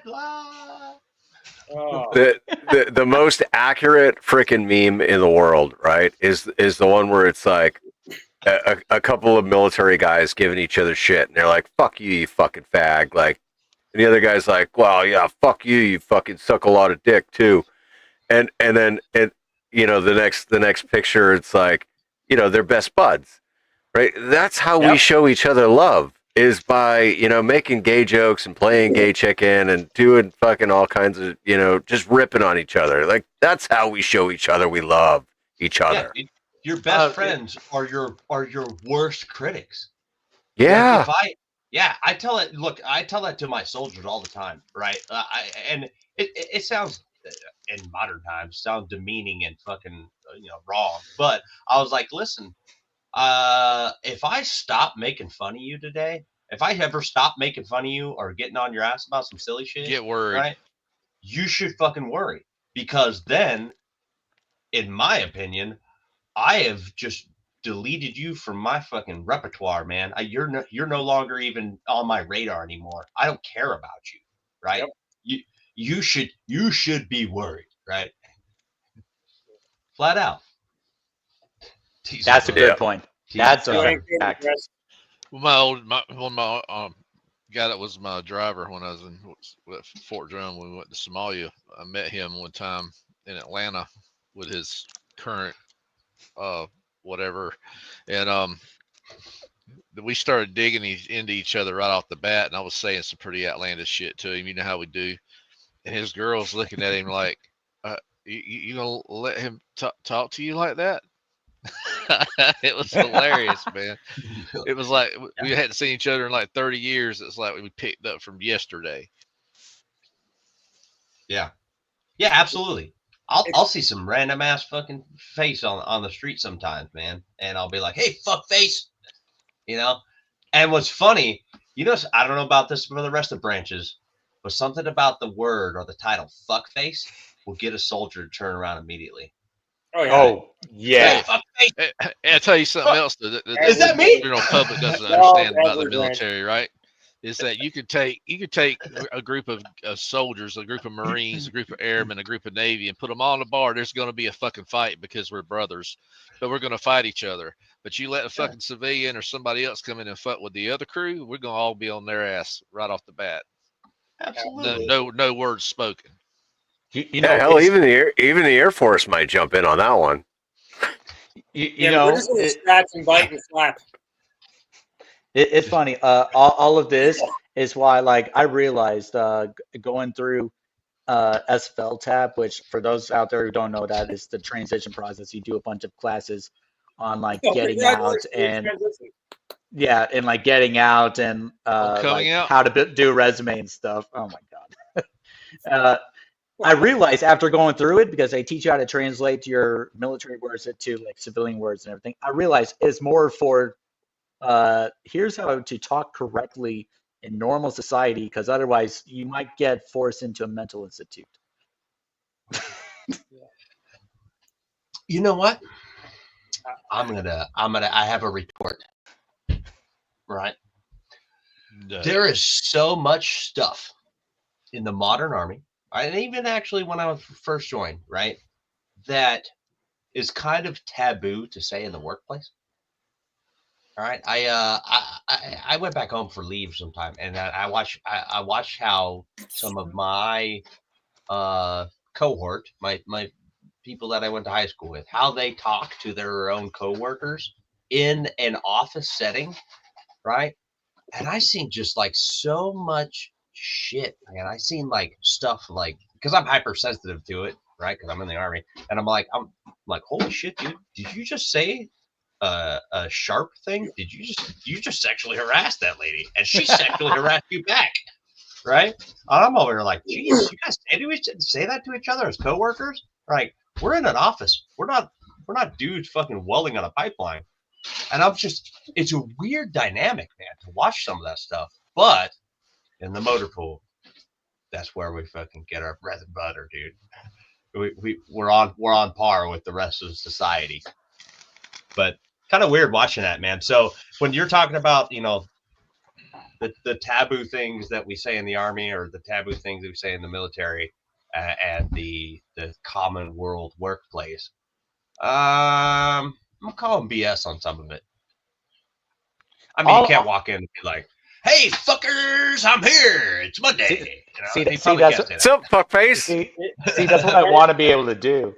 Dude, my first sergeant when I was at the 511th MP company, he'd walk into the area for the first thing in the morning, and you go call it ease or whatever, and he'd look at the CQ desk. He goes, "What's up there, son, dickhead? What's up there, specialist dickhead?" and walk on to his fucking office. And if he didn't greet you like that, if he didn't greet you like that, you knew it was going to be a shit day. Yeah, be It worried. depends on the industry you're in, though, right? So when I got out of the military, I was still in government contractor industry for a long time. And it's like nothing changed, right? Because I went from being DOD to DOE, working in with DOD, and it's the same mentality across the board. Now that I'm not in that kind of industry anymore, and I'm in a different kind of industry, it's like you can't necessarily get away with all that because there's a lot of sensitive people out there. Yeah. If I walk and say, "Hey, what's up, asshole?" they're gonna go, "Oh my God, you just cussed at me. How dare you?" Yeah. You're invading my safe space. You know what? Okay, exactly. There we go. All right, big picture, boys. Let's go. All right, here's the deal. We need to grow our fucking skin back, okay? As Americans, as human beings, right? We need to grow our fucking skin back. We forgot the sticks and stones mantra. Yeah, dude. Okay. Oh, words are violence. Yeah, I'll be like, silence is violence. Yeah, dude, that guy. Oh, he's got thin skin. You gotta walk on eggshells around him. Man, I'll tell you what. The whole culture and all this fucking wokeness, all that bullshit, right? It's not even made thin skin. It's made Swiss cheese skin. There's fucking holes. You can't even breathe or look at a motherfucker the wrong way, right? Hey, I enjoyed it, fellas. I got to break camp. I got to go pick up my daughter. I'll catch y'all later. All right, thanks, Tony. See you, bud. Just a bunch of Swiss cheese walking around. It was funny. We actually had that happen. So the other day, my kid's outside playing whatever, and he came back inside later, and he's like a little upset or whatever. And we're like, "Hey, what's wrong?" And he's like, "So and so said this to me or about me or whatever," and like my wife's there, like. It's fine. You're not that or whatever. And I'm over there like, dude, words don't hurt. Go back outside. No. Oh, they hurt. What are you talking about? Words hurt. Yeah. You hurt my feelings. So, again, dude. The of America is all it was. look again, man. We're all parents, Exactly. right here. All the rest of us, right? We're all parents. Okay. Some of us have some older kids that are already, paying taxes. Some of us have kids that are teenagers. Some of us have kids that are still can't make a sandwich for themselves. Okay. Just giving the And everywhere in between. Yeah. Okay, Yep. so every there. But I'll tell you what, okay, if you don't still pick on your kids, right, just a little bit, right, just those little jabs, right, because if they can get it in the house, right, they could, just fucking needle them, right, because society isn't doing it anymore because they're all fucking woke, dude. That's my opinion on it, right? I pick on my kid all the time. You know what? The other day, right, I got 2 boys, man, 11 and 12. Okay. My 11-year-old, right, eats the whole house. He eats everything in the house, right? Just a monster. And I'm like, just calm the fuck down, because you know what? You look like Slimer from Ghostbusters, right? And he laughed his ass off, right? Okay, because it was a funny joke, right? What you say that to some random kid in society now, right? He'd be like, right? My eldest, right? This kid, he's gigantic, right? He's 12 years old, got size 12 feet, right? This thing's massive, right? But he weighs like 100 pounds. So he walked down the stairs the other day, and he looks like the cockroaches dude from Men in Black. That's what he looks like. Okay. And I called him out on it. I was like, "You look like a cockroach from Men in Black." And he's like, "Oh, I don't. No, I don't. yeah, hoo, funny, Dad, right?" But you know what? If you can't playfully pick on each other as humans, right? If you can't immediately just identify some of the funny characteristics, the fault in each other's fucking appearances, or the stereotypes amongst different cultures and everything, man, then what are we doing here? Why can we not embrace each other about the silly part about ourselves, right? If you are not humble enough in your own skin to just take one on the chin and go like, "Yep, that's me. Raise my hand. That's me, bro." Right? That's the problem. We should just be able to fucking have a little bit thicker skin, right? I don't know. I don't know how comedians do it nowadays. I don't. They don't. That's the problem. I don't know how, man. Yeah. With Fuck you, Ryan. Yeah. Yeah. Well, Ryan, it's only the red ones, though. Just get that right. Yeah. I prefer the green ones. But I mean, Well, you know, were National Guard, so that explains a these lot. guys, this whole culture, man, that it's an entire culture of folks that, even though they eat crayons, right, they're bougie, and they're taking the wrapper off. They're taking the paper off first, right? Dude, eat that fucking thing whole, right? Read the fucking color, slam that bitch in, and fucking move on to the next one. But Marines can't read either, though. They just take it. I taste green. I need a picture book to understand how this radio works. I don't understand what color this is, but it tastes great. Yeah, that's not a crayon. Oh man, what else we got, Paul? What else fucking? What else can we unfuck tonight? Anything here. and everything, man. This is the Weekend got- Warriors. Here, I got one Oh. because I'm still like completely fucking confused about it. Go. How the fuck do you sell something to an AI-based fucking corporation and now you're out of it scot-free financially speaking? Talk about Musk with X. I saw Otherwise it known today. as Yeah. Twitter. I saw that earlier. XAI is now the thing. Musk is no longer financially responsible anything having to do with X. So here's Really, But it's still I his. missed that. So he Here. sold his one company to his AI company, but I think the AI company, he has no involvement in other than financial, like Yeah, benefits, yeah. right? Yeah, he has no like, involvement. board membership, nothing, right? Yeah, so Musk, his hands are wiped clean completely from X, meaning the banks will no longer go after Musk. They go Right. after XAI. X as a corporation. XAI. XAI is a whole new corporation because the way they treat corporations and businesses as if they're actual people. So they go after that corporation or business instead of like that one person. So they're no longer going after Musk because he sold it to this new owner, basically. The owner is now XAI, separate entity from Musk. Look, man, if you weren't out there trying to hustle the fucking system, you're doing it wrong. All right.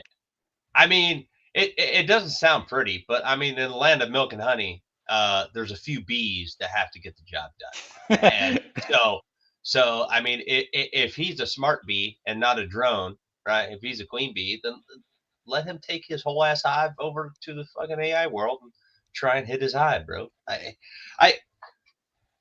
have my own electric car gripes about the man, right? But the rest of it and also the politics are weird, man. But yeah, in a capitalist society, fuck it, dude, just do it. Do it. You don't want it. Honestly, the people that are calling him out on his shit, right, are the ones that are just damn jealous that they don't have that little bit of capital to do it at their level. That's all it is. Flat out. They're pissed off they didn't think of it first. Yeah. Yeah, dude. It's jealousy. It's flat out jealousy. Yeah. Well, Look, so I can sell one company of mine to another company of mine and make some fucking money off of it. yeah, well, but I'm betting that the AI company kind of gives him some personal shielding from any legal repercussions that may come. That's exactly what it is. Legally speaking, they can't touch Musk now for anything having to do with X, because apparently there were some issues when he was going to buy X in the first place, or Twitter at the time, anyways. Well, he way overpaid. Well, Yeah, apparently there was a thing where he did not disclose all of the necessary information that he was required to disclose or something like that. I don't remember all the details, but there was like some stuff where he didn't disclose all the information on something that he was supposed to when it came to buying Twitter out. well, because he borrowed from a shitload of creditors. He borrowed from a lot of people. That's and probably he what it is used- then, because they He did used mention. his stocks. He used his stocks in Tesla as collateral for it, and so he never really bought it, right? It's all borrowed to the stock. There is no liquidity with that fucking guy, not one bit, man. I'm pretty sure that dude has never touched an actual dollar, since the first days when he was fucking charging us for PayPal. Okay, that's the real world of it, right? Yeah. So That's why, because they were talking like how there was like X had like a $12 billion debt or something like that. So like he sold it for 45 and came out of it with like 33 is what it's worth because of the 12 debt or whatever. But now on his end, he's good because he sold it all for that much and now he profited from it, and any debt is gone now. absolutely. Listen, I don't blame the man. If you can make money off of selling your own shit to your Oh, 100%. fucking go for it. Right? 100%. Like that was definitely a smart move. Like I can see where people are saying like, And how, like, shield that- yourself from anybody else's bullshit. yeah. Fucking good on them. Now like people are like griping about That's like the American like- dream right there, fellas. That's how it works. now like people are out there like griping that like he's greedy, he's selfish and everything, blah blah blah from doing that. And like okay, I can see where the greedy part comes into play with that, but that's still a smart fucking Who move. cares? That's the thing we were getting at earlier about like, you know, the fucking way the world has turned, right? Because somebody has started something, built themselves up, made money, did all this. Now all of a sudden they owe somebody. Yeah, Yeah. the only people that somebody like that owes is they owe the workers and the people who helped them get there. They don't owe the rest of the world a fucking thing. Right? Yeah, but the rest of the world is trying to get their pound of flesh back so they could fill their Swiss cheese fucking skin that they can't get a fucking because they can't do it for themselves. So they're like, oh, well, I can't do this for myself, but he can, so I'm going to take from him. You know, yeah, fuck man, that. I don't know. I told you guys earlier, I'm old and fucking bitter and set in my ways. If you don't earn the shit that you got, you don't fucking deserve to have it. Period. 100%. I'm still not trying to defend Elon, right? I think I think he's an eccentric weirdo, dude. And you know what? Okay. Oh, yeah. How about this? All right. I just had this conversation today. I've seen this my unit right now. I've been here for 2.5 years, and I've seen this transition of a regime change of leadership and stuff, right? Where the old leadership that left, the new leadership came in, but the old leadership's failures are being now repeated, right? So it's like the circle of life that just kind of always happens, at least in like the 24-month cycle of shit that in the army. All right, whatever. I'm trying to get to the point is that there is always a circle of life to it, right? There were eccentric people in the past that were super jealous of, that people were super jealous of, that made leaps and bounds in technologies and stuff like that. And they're like, this is a strange dude. And we don't know what he's doing, but he's doing it this way, and it doesn't seem kosher, right? There was a man that put a very large airplane in the sky, right? He was an elusive creature that stayed in the theater the whole time. Okay, right? They made a famous movie about him. Okay, but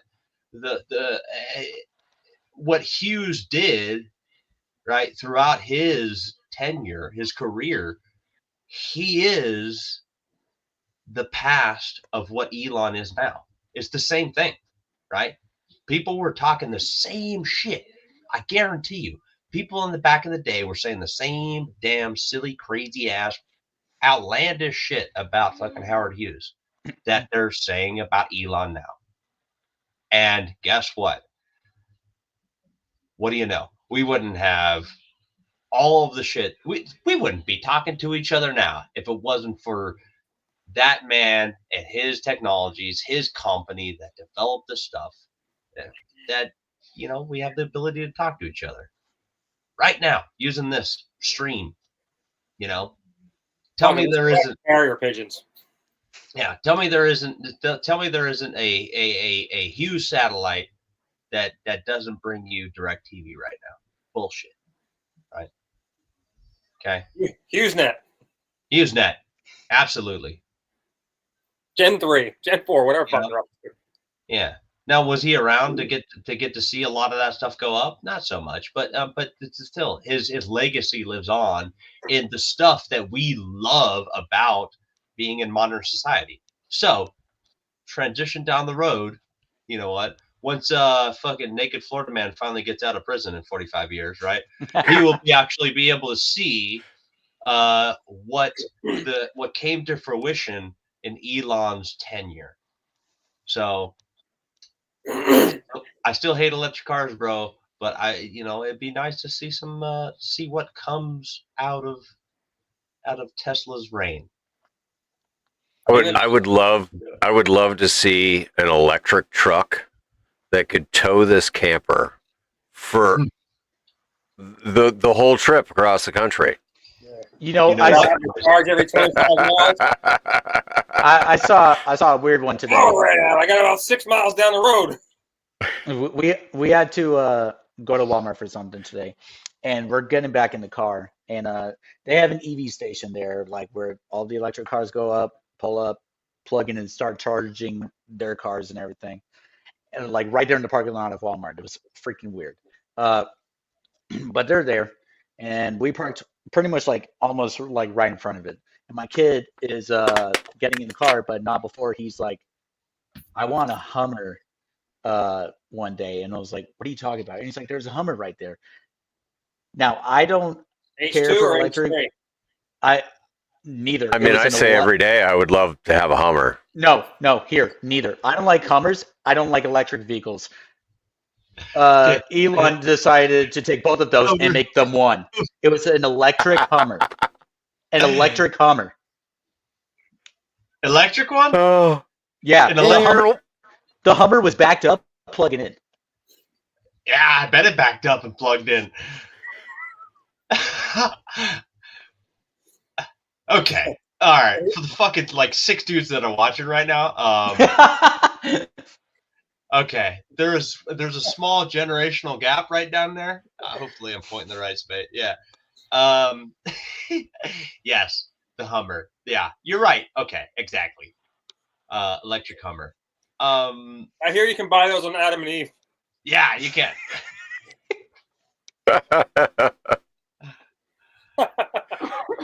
No, hey, Paul, talking about towing a camper with an electric pickup truck or something. Yeah. What I want to see. Oh God. Hear me out, boys. Okay. I'm a big fan of the International pickup truck. Ooh, I love the old Internationals. Yes. Yeah. Ride. We all love this, right? Late 70s, early 80s. Oh Great my body God. lines, right? I mean, it looked like just a brick, and it was built like it. And you know what? It was solid. Okay, hear me out. There's a company out there that is contesting some of Elon's semi trucks. Okay, it's called Edison. Edison's trucks, right? He's a great YouTuber. I'm not. I don't want to shameless plug him, but he's building semi trucks, right? So his focus is building an electric semi truck that's more meant for purpose, not to look very sleek like an iPhone, right? He's out there fucking be like, look, dude, it's not about fucking fuel efficiency or anything like that. It's about fucking hauling the load and getting stuff done. So he's building this thing to look like and act like an old logging truck, right? That's the purpose of it. So he applies a lot of it, just good old fashioned logic to it, right? The thick skin era of folks. And he's like, hey, I don't need these crazy bubble windows, right? I'll do flat panels so you can go replace it yourself, shit like that, you know. Great dude, but I think it would be kind of cool that if he could apply some of that semi truck technology, wherever he's going with it, right, to something that had a good old fashioned International 70s fucking pickup truck style body style to it, we could go places, dude. That'd be cool. I mean, I know they've been working on electric semis for years, and like the self-driving ones and all of that to like, make shipping and all of that a little bit less expensive because, well, I mean, if you're not paying a driver to drive, then it's going to save you a shit ton of money. However, like if you don't have a driver behind the wheel and something goes wrong, or you got to stop and charge the stupid thing every freaking 100 miles, like that's not cost effective. Even saving the money on the driver, it's still not cost effective. It just doesn't make sense. Well, it also spends more time too, because like with gas operated, like after we get to the empty tank time and it's time to go fill up, we fill up a couple seconds, we're back on the road. With the electric cars, we got to sit there for hours. There's a happy medium somewhere in there. Okay, there's the A to B'ers, and then there's the A to B, and I got to get to C'ers, right? Okay, in the world. Okay, you go to some fucking retirement community, right, that's surrounded by a golf course. All those jackasses go from maybe their office, the retirement office, over to the grocery store and that shit. And they've been doing they do it all in their golf cart all day, right? They don't have to question an engine at all. So you know what? If you apply that to a little bit grander schemes to the electric vehicle, man, if you're an A to B'er and you just kind of plug in at home, cool, fucking do it. But don't push this crazy fucking rhetoric down my throat that I need to have an EV and you're going to charge me more taxes because I do a dinosaur juice for his vehicle, because I have to get to A, B, C, D, and fucking all the way to Z in a week, man. So Throw your politics out the world and out the door and let it happen, bro. Let it happen. What did Ryan put? He said, "Bring back curvy cars and trucks." Curvy? Yeah, yeah, curvy, because like that's kind of the way they were back in the day. They were big and curvy. Yeah. But I said that's how I like my women. I like my women curvy. Yeah, I like women curvy. Just a little extra cushion for the pushing. Don't mind pushing from the rear. You gotta put it on me. I love it. There you go. Oh man. That's funny. But I guarantee, with my 5.7 liter freaking gas engine, I can go coast to coast in probably half the time that an electric vehicle could go coast to coast. Yeah. And ultimately, it's probably going to cost me around the same amount of money. Agreed. Okay. If not, because time is money, right? Right. Time is money. Absolutely. But hear me out on this, boys. A large part of the American culture was built around the muscle car and burning dinosaur juice. Okay. So you heard of the Michelin, right? The Michelin star and the Michelin fucking drivers magazine, all that stuff.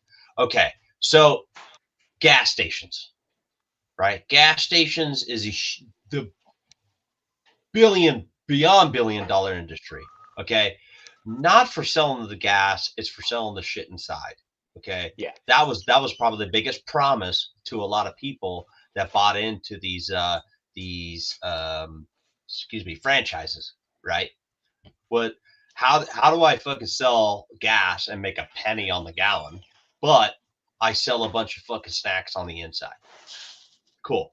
So transition that to an electric car fucking fill up station. How is it that in the modern times that gas station industry is flexing itself to meet both ends of the spectrum, dinosaur juice and electricity? Because a lot of people, man, a lot of people that are like, okay, I could go fucking 300 miles, 400 miles on my dinosaur juice, and I got 6 minutes to fucking fill up, get inside, get my fucking snacks, and bounce the fuck out, right? Now, are those gas stations, are they wholeheartedly leveraging the hour and a half, 40 minutes, whatever the hell it is, for an electric vehicle to charge up? Because the way Elon pitched it to me was I can sit in my car, watch fucking YouTube and scroll videos on my center console in my car, right? And not have to worry about fucking going in and feeling obligated to fucking go get snacks to fucking move on down the road. So where is that? Where you gotta look at the gas stations now. Look at the gas stations now compared to then, though, right? The gas stations then was literally like a couple of pumps, maybe like a cigarette machine, a soda machine, maybe a couple of snacks on the counter. Now they're like full-size convenience stores. You can walk in and have like a whole freaking meal for like 2 hours while your vehicle's charging. Oh, Chris, half the truck stops at least have one restaurant, if not two. I got one exit up from me. There's a full restaurant, convenience store, and 2 gas stations. Yeah, but those are the trucker stops, right? Yeah, like you have the showers and shit like that. Where a lot of truckers, if they bust their hours, they gotta, like, okay, let me go take a shower, let me get this shit, let me do some life functions while I have to do my downtime and take a nap. Yeah. But there's something about how much a driver consumer spend at particular times, right? If you're a regular old fucking pump, I'm on the road, or I'm stuck here because I'm driving a truck and I have to stop for 8 hours and actually do this thing. But where does that happy medium? Where is the charger kids align? Like, where do you fucking say, hey, I need to get this guy while he's charging his Tesla, I need to buy food and watch a movie in my place, not in his car, or buy a food and fucking do this entertainment thing over here, right? Because we're all distracted. We're all a bunch of monkeys looking at a screen, anyways. So I'm just saying, man. If you want to leverage an industry, you got to find your niche. And I don't know if some of those folks. No, I don't think anyone was thinking about the gas station franchise folks when the politicians push this fucking energy shit on us. Yeah. Well, So it's and funny, the the nearest charging stations around here aren't at gas stations and other things like that. They're at the supermarkets or the super centers or like Target or something like that. Okay, so You know? those industries bought into the idea Yeah. because they're like, people are going to be in here, especially Target. Oh my god, dude, you know how many fucking single white fucking chai latte fucking white women are fucking stringing on a fucking golly, dude. Target, fucking, I lose my wife in there for like 5.5 hours, dude. You could charge fucking 30 Teslas in that time. But so I get that. They But I found haven't their seen niche. one at a gas station anywhere around here. None. Well, I'm on a major highway, man. The I-15 going from LA up to Vegas. Yeah. Oh Lord, I got to see every single gas station from San Bernardino up to Vegas back in 2009. Okay. There's just massive pumps, right? 45, 85, 105 fucking pumps of people, right? And people just getting their dinosaur juice, getting their lickies and chews, and making it to Vegas, on a Friday, or backwards the other way, when we have to get our real lives back together. But nowadays, man, I have seen more physical space, more acreage take over on the charging stations than I have seen pumps. Some of those places that had like those 35 pumps of fuel, they're down to like 8 pumps and then a acre and a half of fucking Tesla chargers. I think it has to be part of the country you're in too. There's some parts that are more inclined to do that. There's other parts that aren't. Like you go down south, you'd be lucky if you see a fucking electric vehicle, unless you're at a retirement home. You know what I love? I love seeing the pictures of Teslas stuck on the side of the road with a giant diesel generator behind them, charging them in the winter. And it's like, oh yeah, your EV is really saving the environment with that diesel generator charging it. Listen, my truck starts in the winter. I don't know about your EV, but my truck starts in the winter. See, and here's another thing, and this can also be annoying, I guess, for some people who like their privacy and everything. With the Tesla or anything like that, you're not going to get privacy. Why? Because you've got to set up an account with it just to turn on your fucking car, and then you need to set up the account to be able to pay for the EV gas, because there's no thing to go insert your card. It's all through an app on the center, on the screen in the center inside the Tesla. Yeah, forget that shit. Yeah, man. Okay. Yeah, it's all through your embedded chip that you need to beep, beep, get that thing going. So Chris brings up an interesting point, right? The rare earth metals. He's talking about doing like a supercapacitor thing instead of batteries.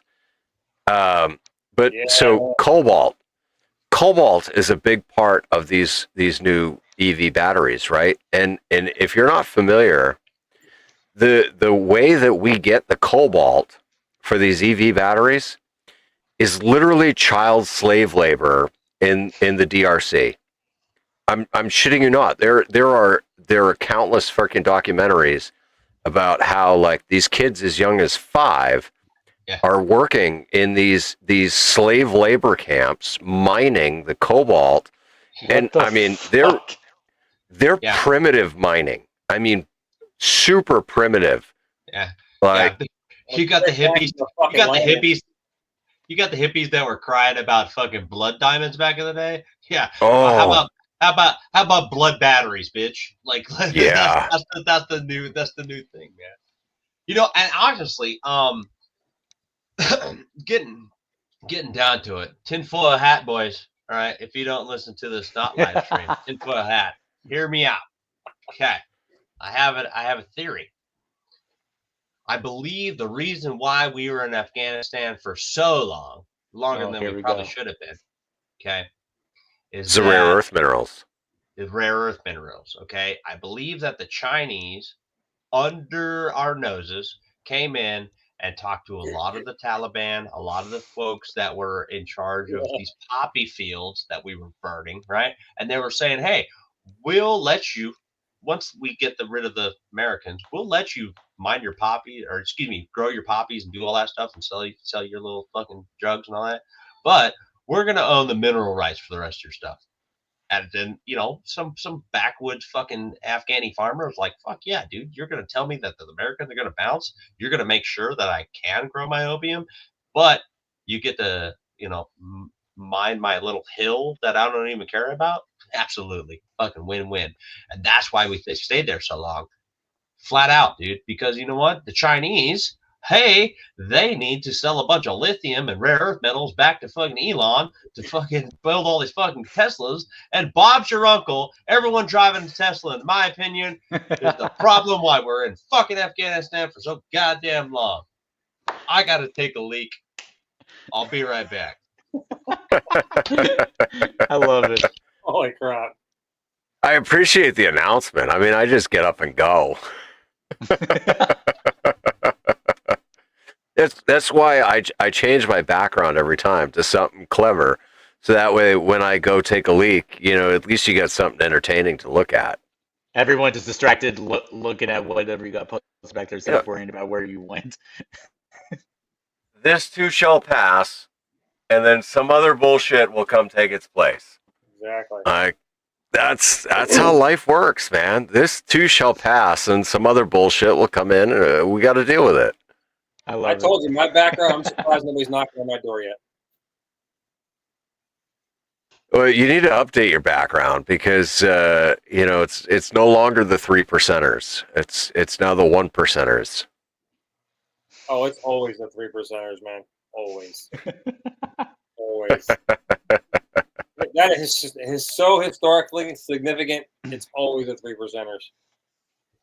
You know, that's all right. You know, I was talking that right there, that symbol right there,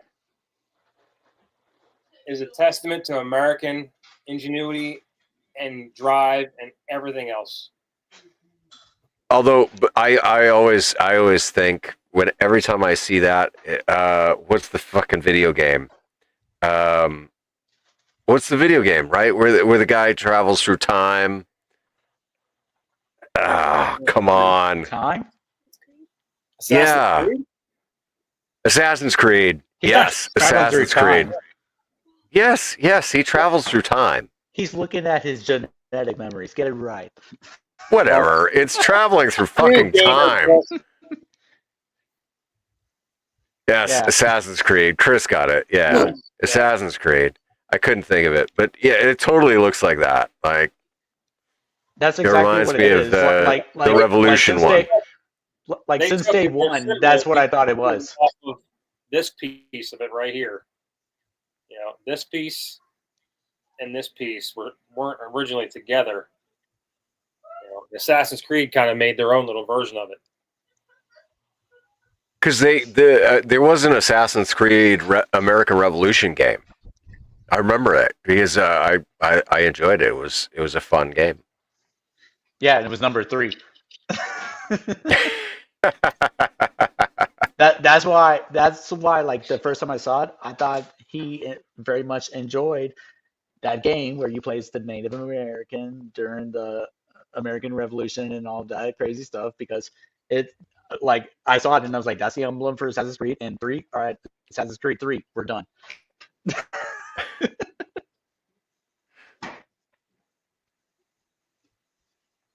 I got a flag that it's still hanging on the ceiling in the old shack studio. I gotta get it and put it in here. But it's a 3%er thing, and it says it says when tyranny becomes the government, your duty is to revolt. Whoa. Why am I hearing myself? Oh my God.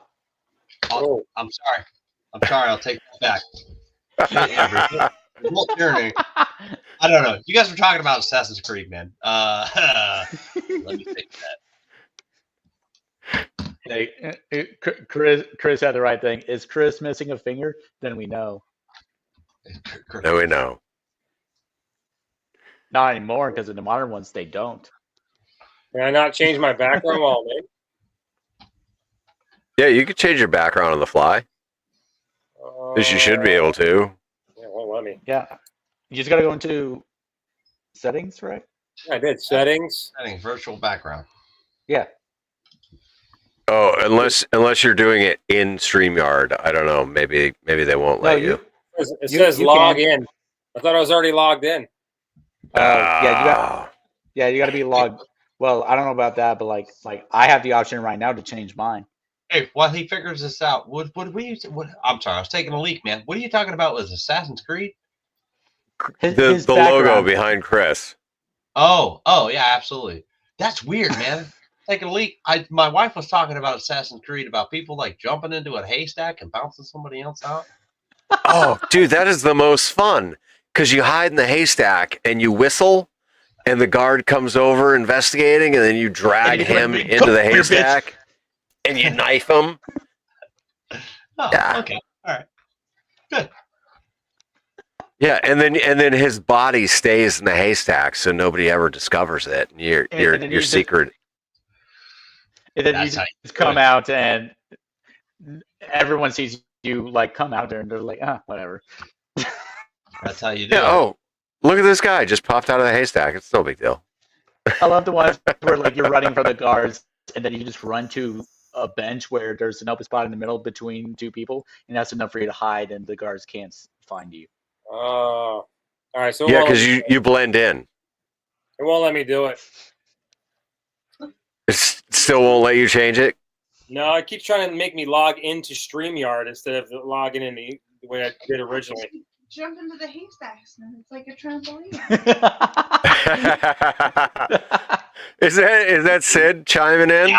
Yeah, dude. I didn't know that she's watching the stream. I've been talking shit about her the whole time. My wife, it's like, oh, okay.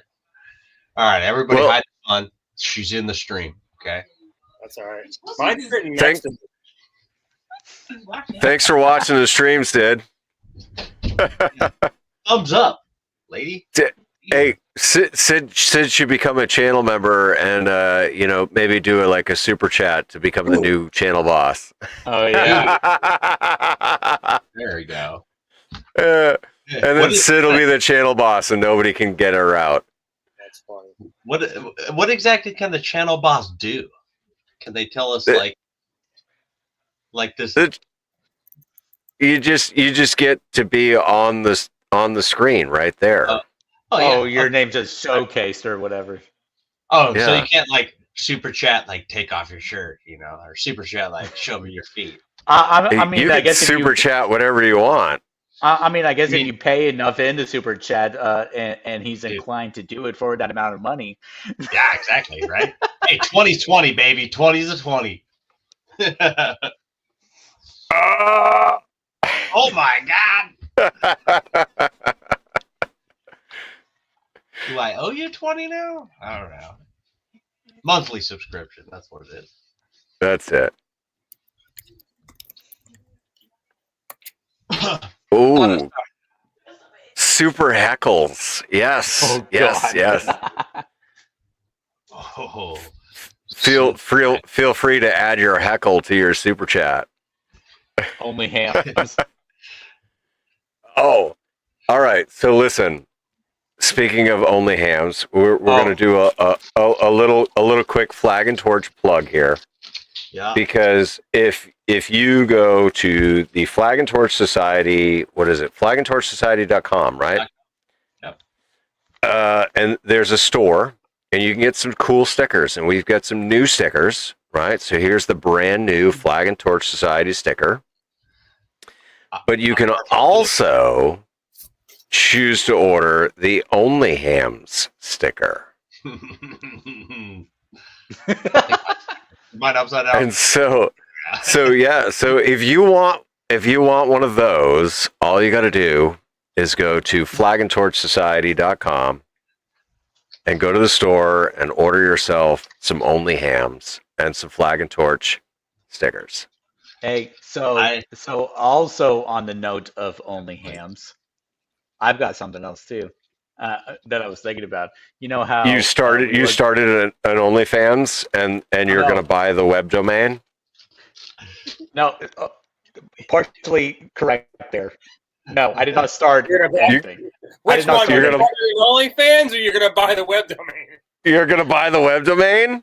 No. So I looked up the web domain because, like you guys said, the .com was like 15,000 or whatever it was. 12,000. 12,000. Yep. Either way.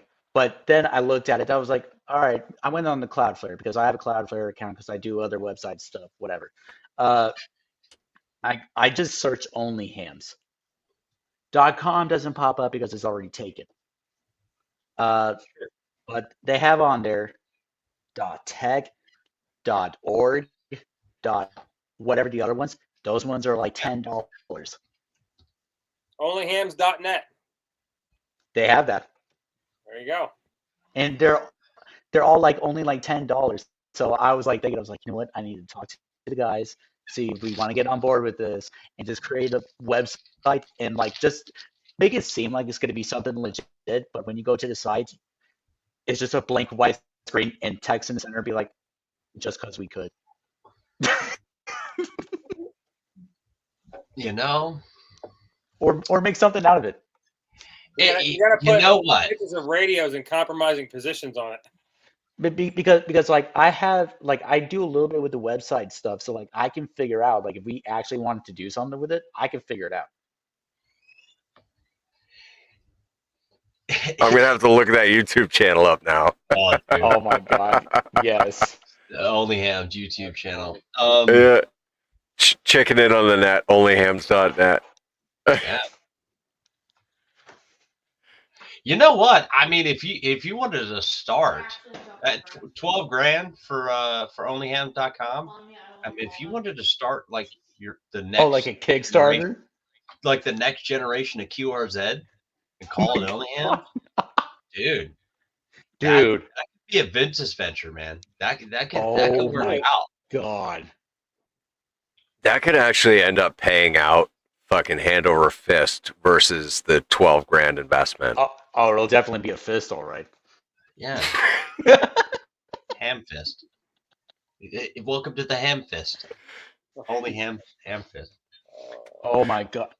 All right, now I got to look into this. The whole internet page of puns. All right. So, Anthony, welcome to civilian life where, you know, the sky's the limit and you could do whatever the fuck you want. Like Only Hams. Like Only Hams. Dude, I gotta love it, dude. I'm gonna be honest. I just noticed your tag there, civilian promotable. I love the new rank. That's classic, dude. Yeah. Oh, Civilian. and a miracle happened. Only out for just under a month now, and I've already got my rating. Ooh, Nice. very nice. Yeah. I was like, okay.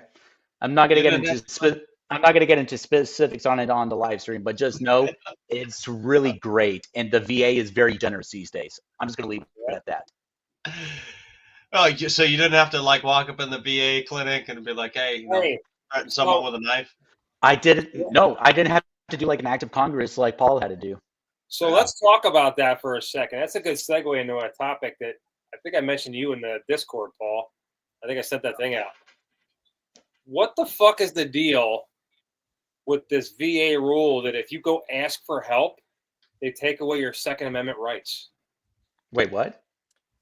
Ooh. Well, so yes, there are certain conditions where if you are deemed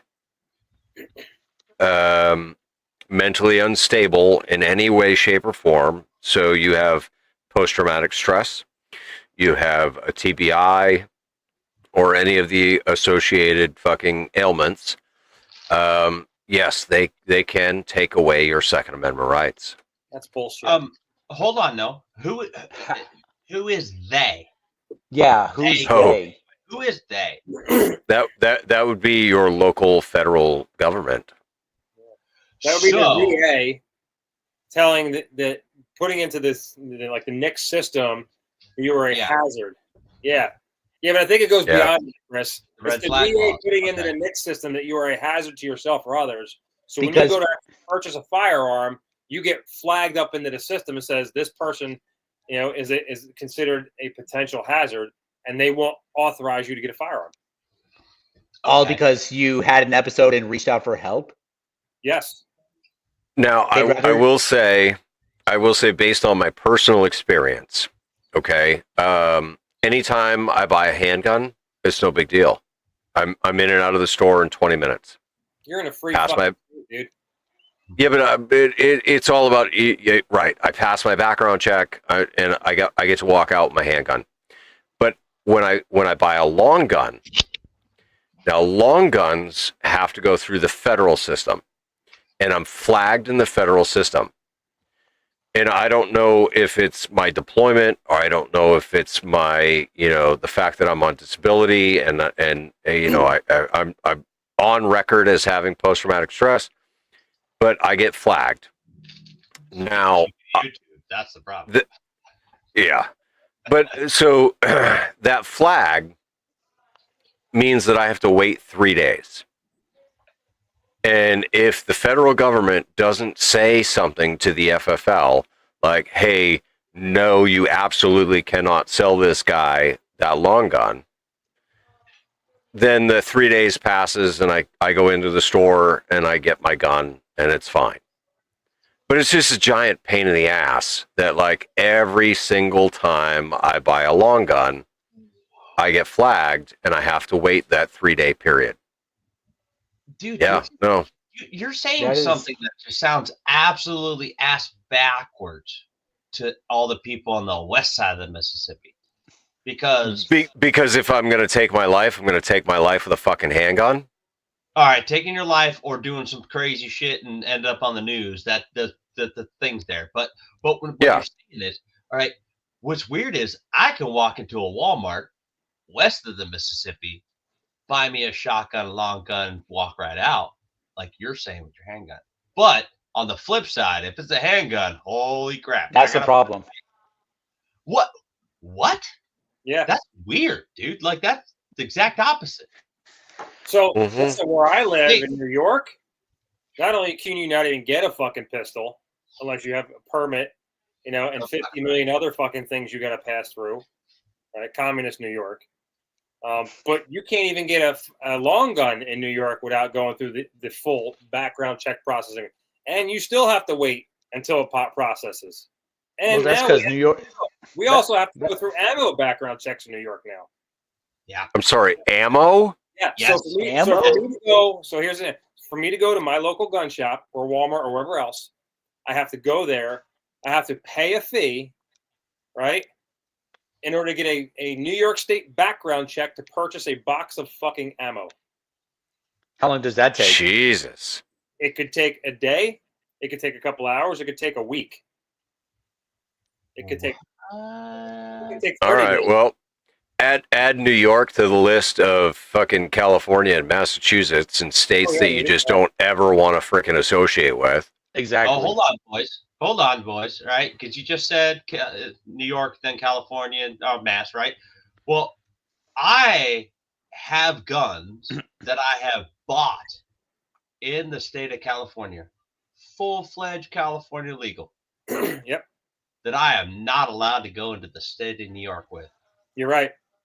What? And I thought California was the standard for everything, like, don't remove this fucking sticker from your mattress because it's causing cancer and all the other bullshit, right?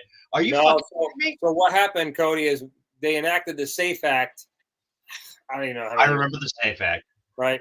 It I- basically stripped every firearm of every, I want to say, useful fucking accessory it could possibly have to bare bones, right? No flash dressers, no threaded barrels, no pistol grips, no this, pinned fucking magazines, everything, right? So if you have any one of them things in a firearm, and you try and bring it in New York, they either have to modify it to meet New York standards or you can't bring it in. And you can't bring it into New York. You have to go through an FFL. Can't bring it. Right. You have to transfer your firearms from wherever you're at through an FFL into New York. Oh Lord, dude. Yeah, actually, so when I was stationed in Florida, when I was stationed here in California back in 2009, right? The biggest thing that was mentioned, and it was actually on my orders, on my military orders, do not bring any 30-round magazines into the state. Okay. Yeah, they're illegal in New York.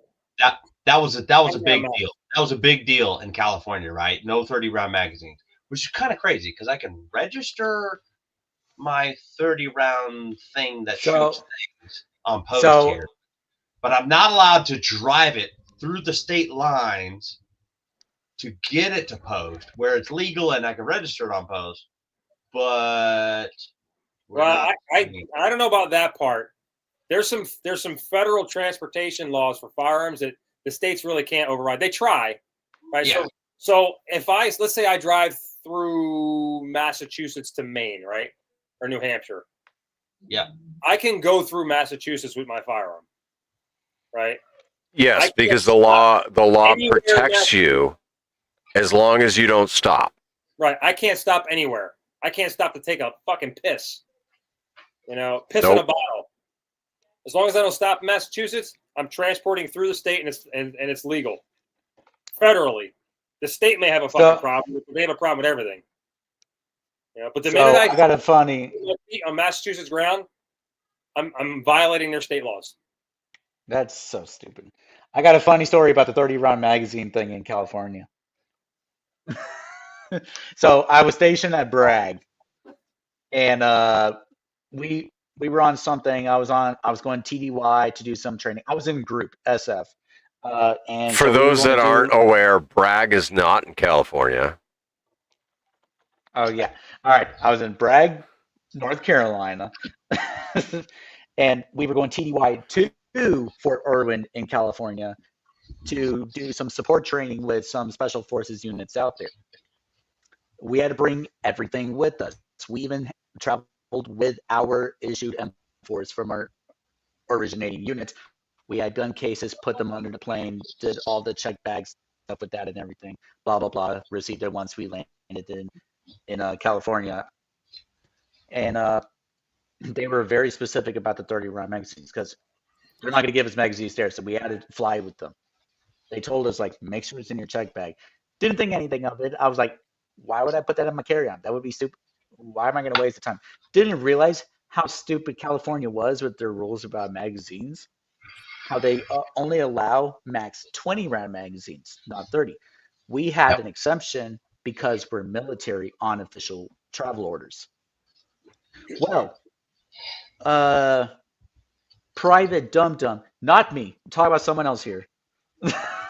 Not you, a different Private Dum Dum. Not me, okay. Exactly. I was Specialist Dum Dum at the time. So we get done with the training. We're heading back home to Bragg. We go through TSA at the airport in California to get ready to go on our flight. We're there a couple hours early, like you're supposed to do, blah, blah, blah.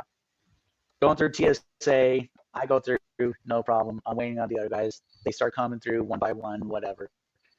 One guy, they flag him. They stop him, pull him off to the side. And I was like, all right, random bag search. That happens to me too, whatever. They start going through the bag, looking at the stuff. 30-round magazine comes out. It's empty. It's an empty mag, but it was in his carry-on bag, and that was a problem. They took him into some back security room or whatever.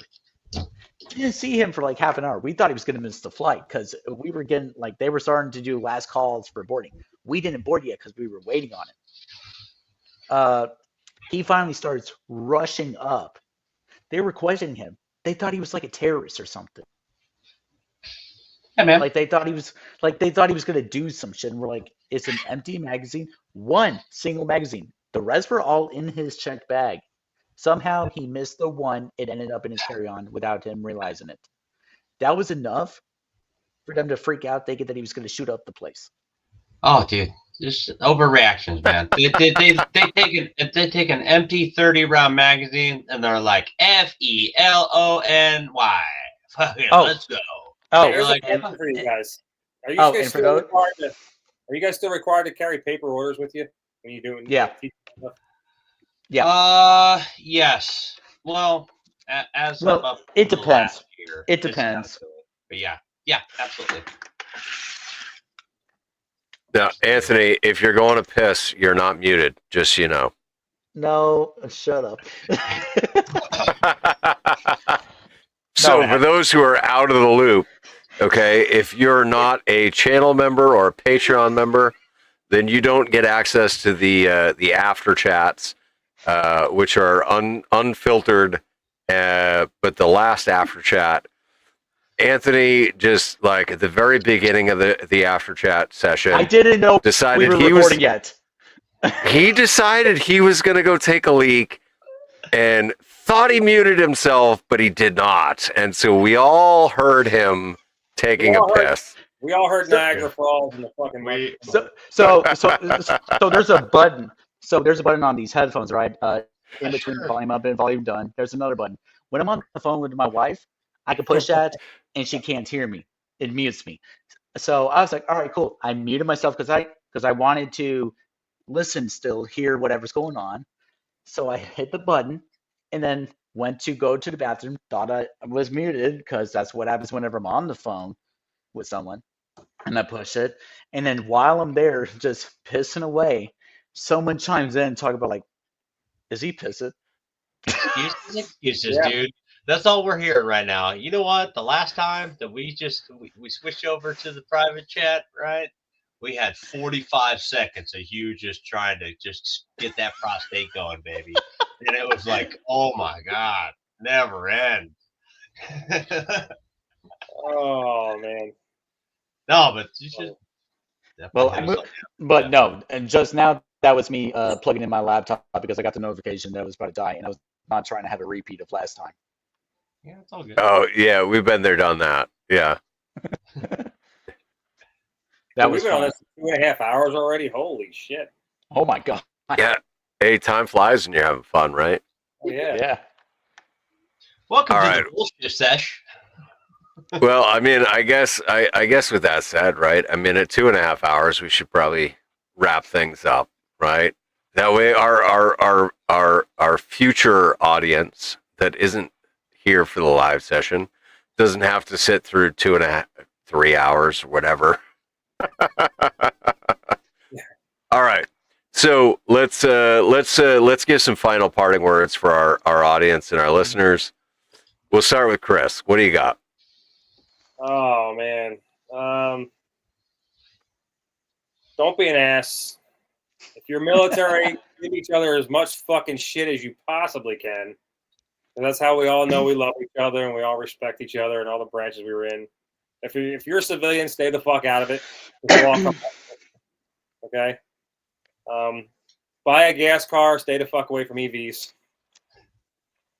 Other than that, man, just live life, enjoy life, have fun, be a decent human being, and make sure you're muted when you take a piss.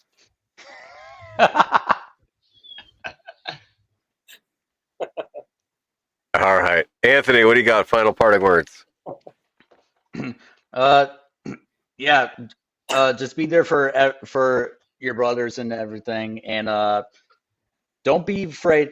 I know we talked about like how things are changing in the military, and they definitely are. Trust me, I've seen it firsthand. Don't be afraid to do something that you're used to and thinks that is bullshit, that you can't do it anymore because it's not right or whatever. I've done it. I got chewed out, but they got it. So it was like a forgive and forget thing. Just don't be afraid to take a chewing if you need to, bite the bullet if it fits the scenario. And yeah.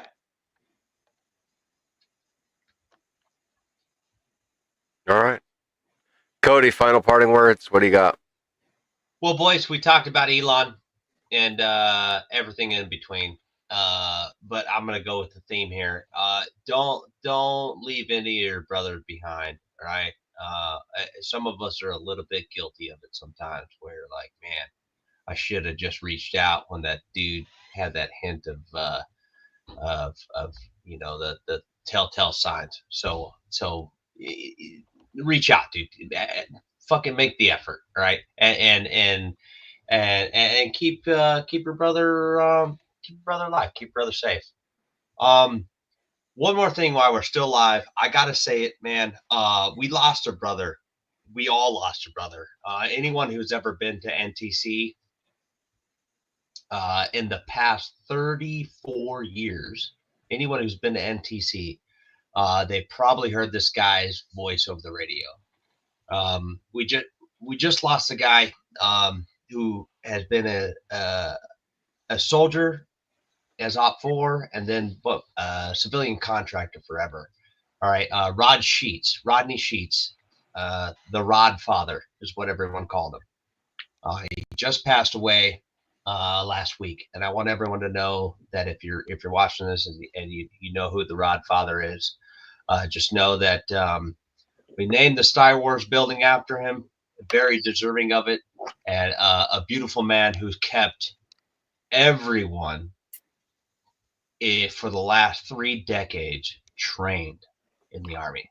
So shout out to Rod, man. Warrior 3 Chuck. If you guys ever listen to this, we love him and we miss him. All right. And I will say, listen, as I always say, I want to thank first and foremost all of the Patreon members and the channel members for supporting the show. Literally, there is no reason whatsoever to ever monetize the Weekend Warriors podcast, because you are the ones that keep the show going. You are the ones that give us the freedom to talk freely and to talk real about the things that we're dealing with. We're all in this together. Don't ever forget that. You are not alone. We are all in this together. Do buddy checks, right? Check on your buddies. Make sure that your buddies are good. More often than not, I'm terrible at this. I don't reach out to people. And so don't be like me. All right? Don't be like me. Reach out. Let your buddies know that you're thinking of them. Let them know that, they're not on their own, because we're not on our own. If you're looking for help and you're struggling, there are links in the bottom of every single video, every single podcast, everything we do. There are links. There's the 988 crisis line, the Veterans Crisis Line. There's DOD numbers. There are all the numbers and everything that you need down in the description. Please just reach out for help. That being said, I want to thank each and every one of our viewers and our listeners for sticking with us. This has been a fantastic episode of the Weekend Warriors. I've thoroughly enjoyed the conversation. I greatly appreciate everybody that joins me on stream for these sessions, and also in the chats and everything else. Leave us a comment. Let us know what you think. And thank you again. So with that, we'll catch you on the next episode of the Weekend Warriors. I'm the Grouch. So long for next time. Yeah, later, fuckface. Later.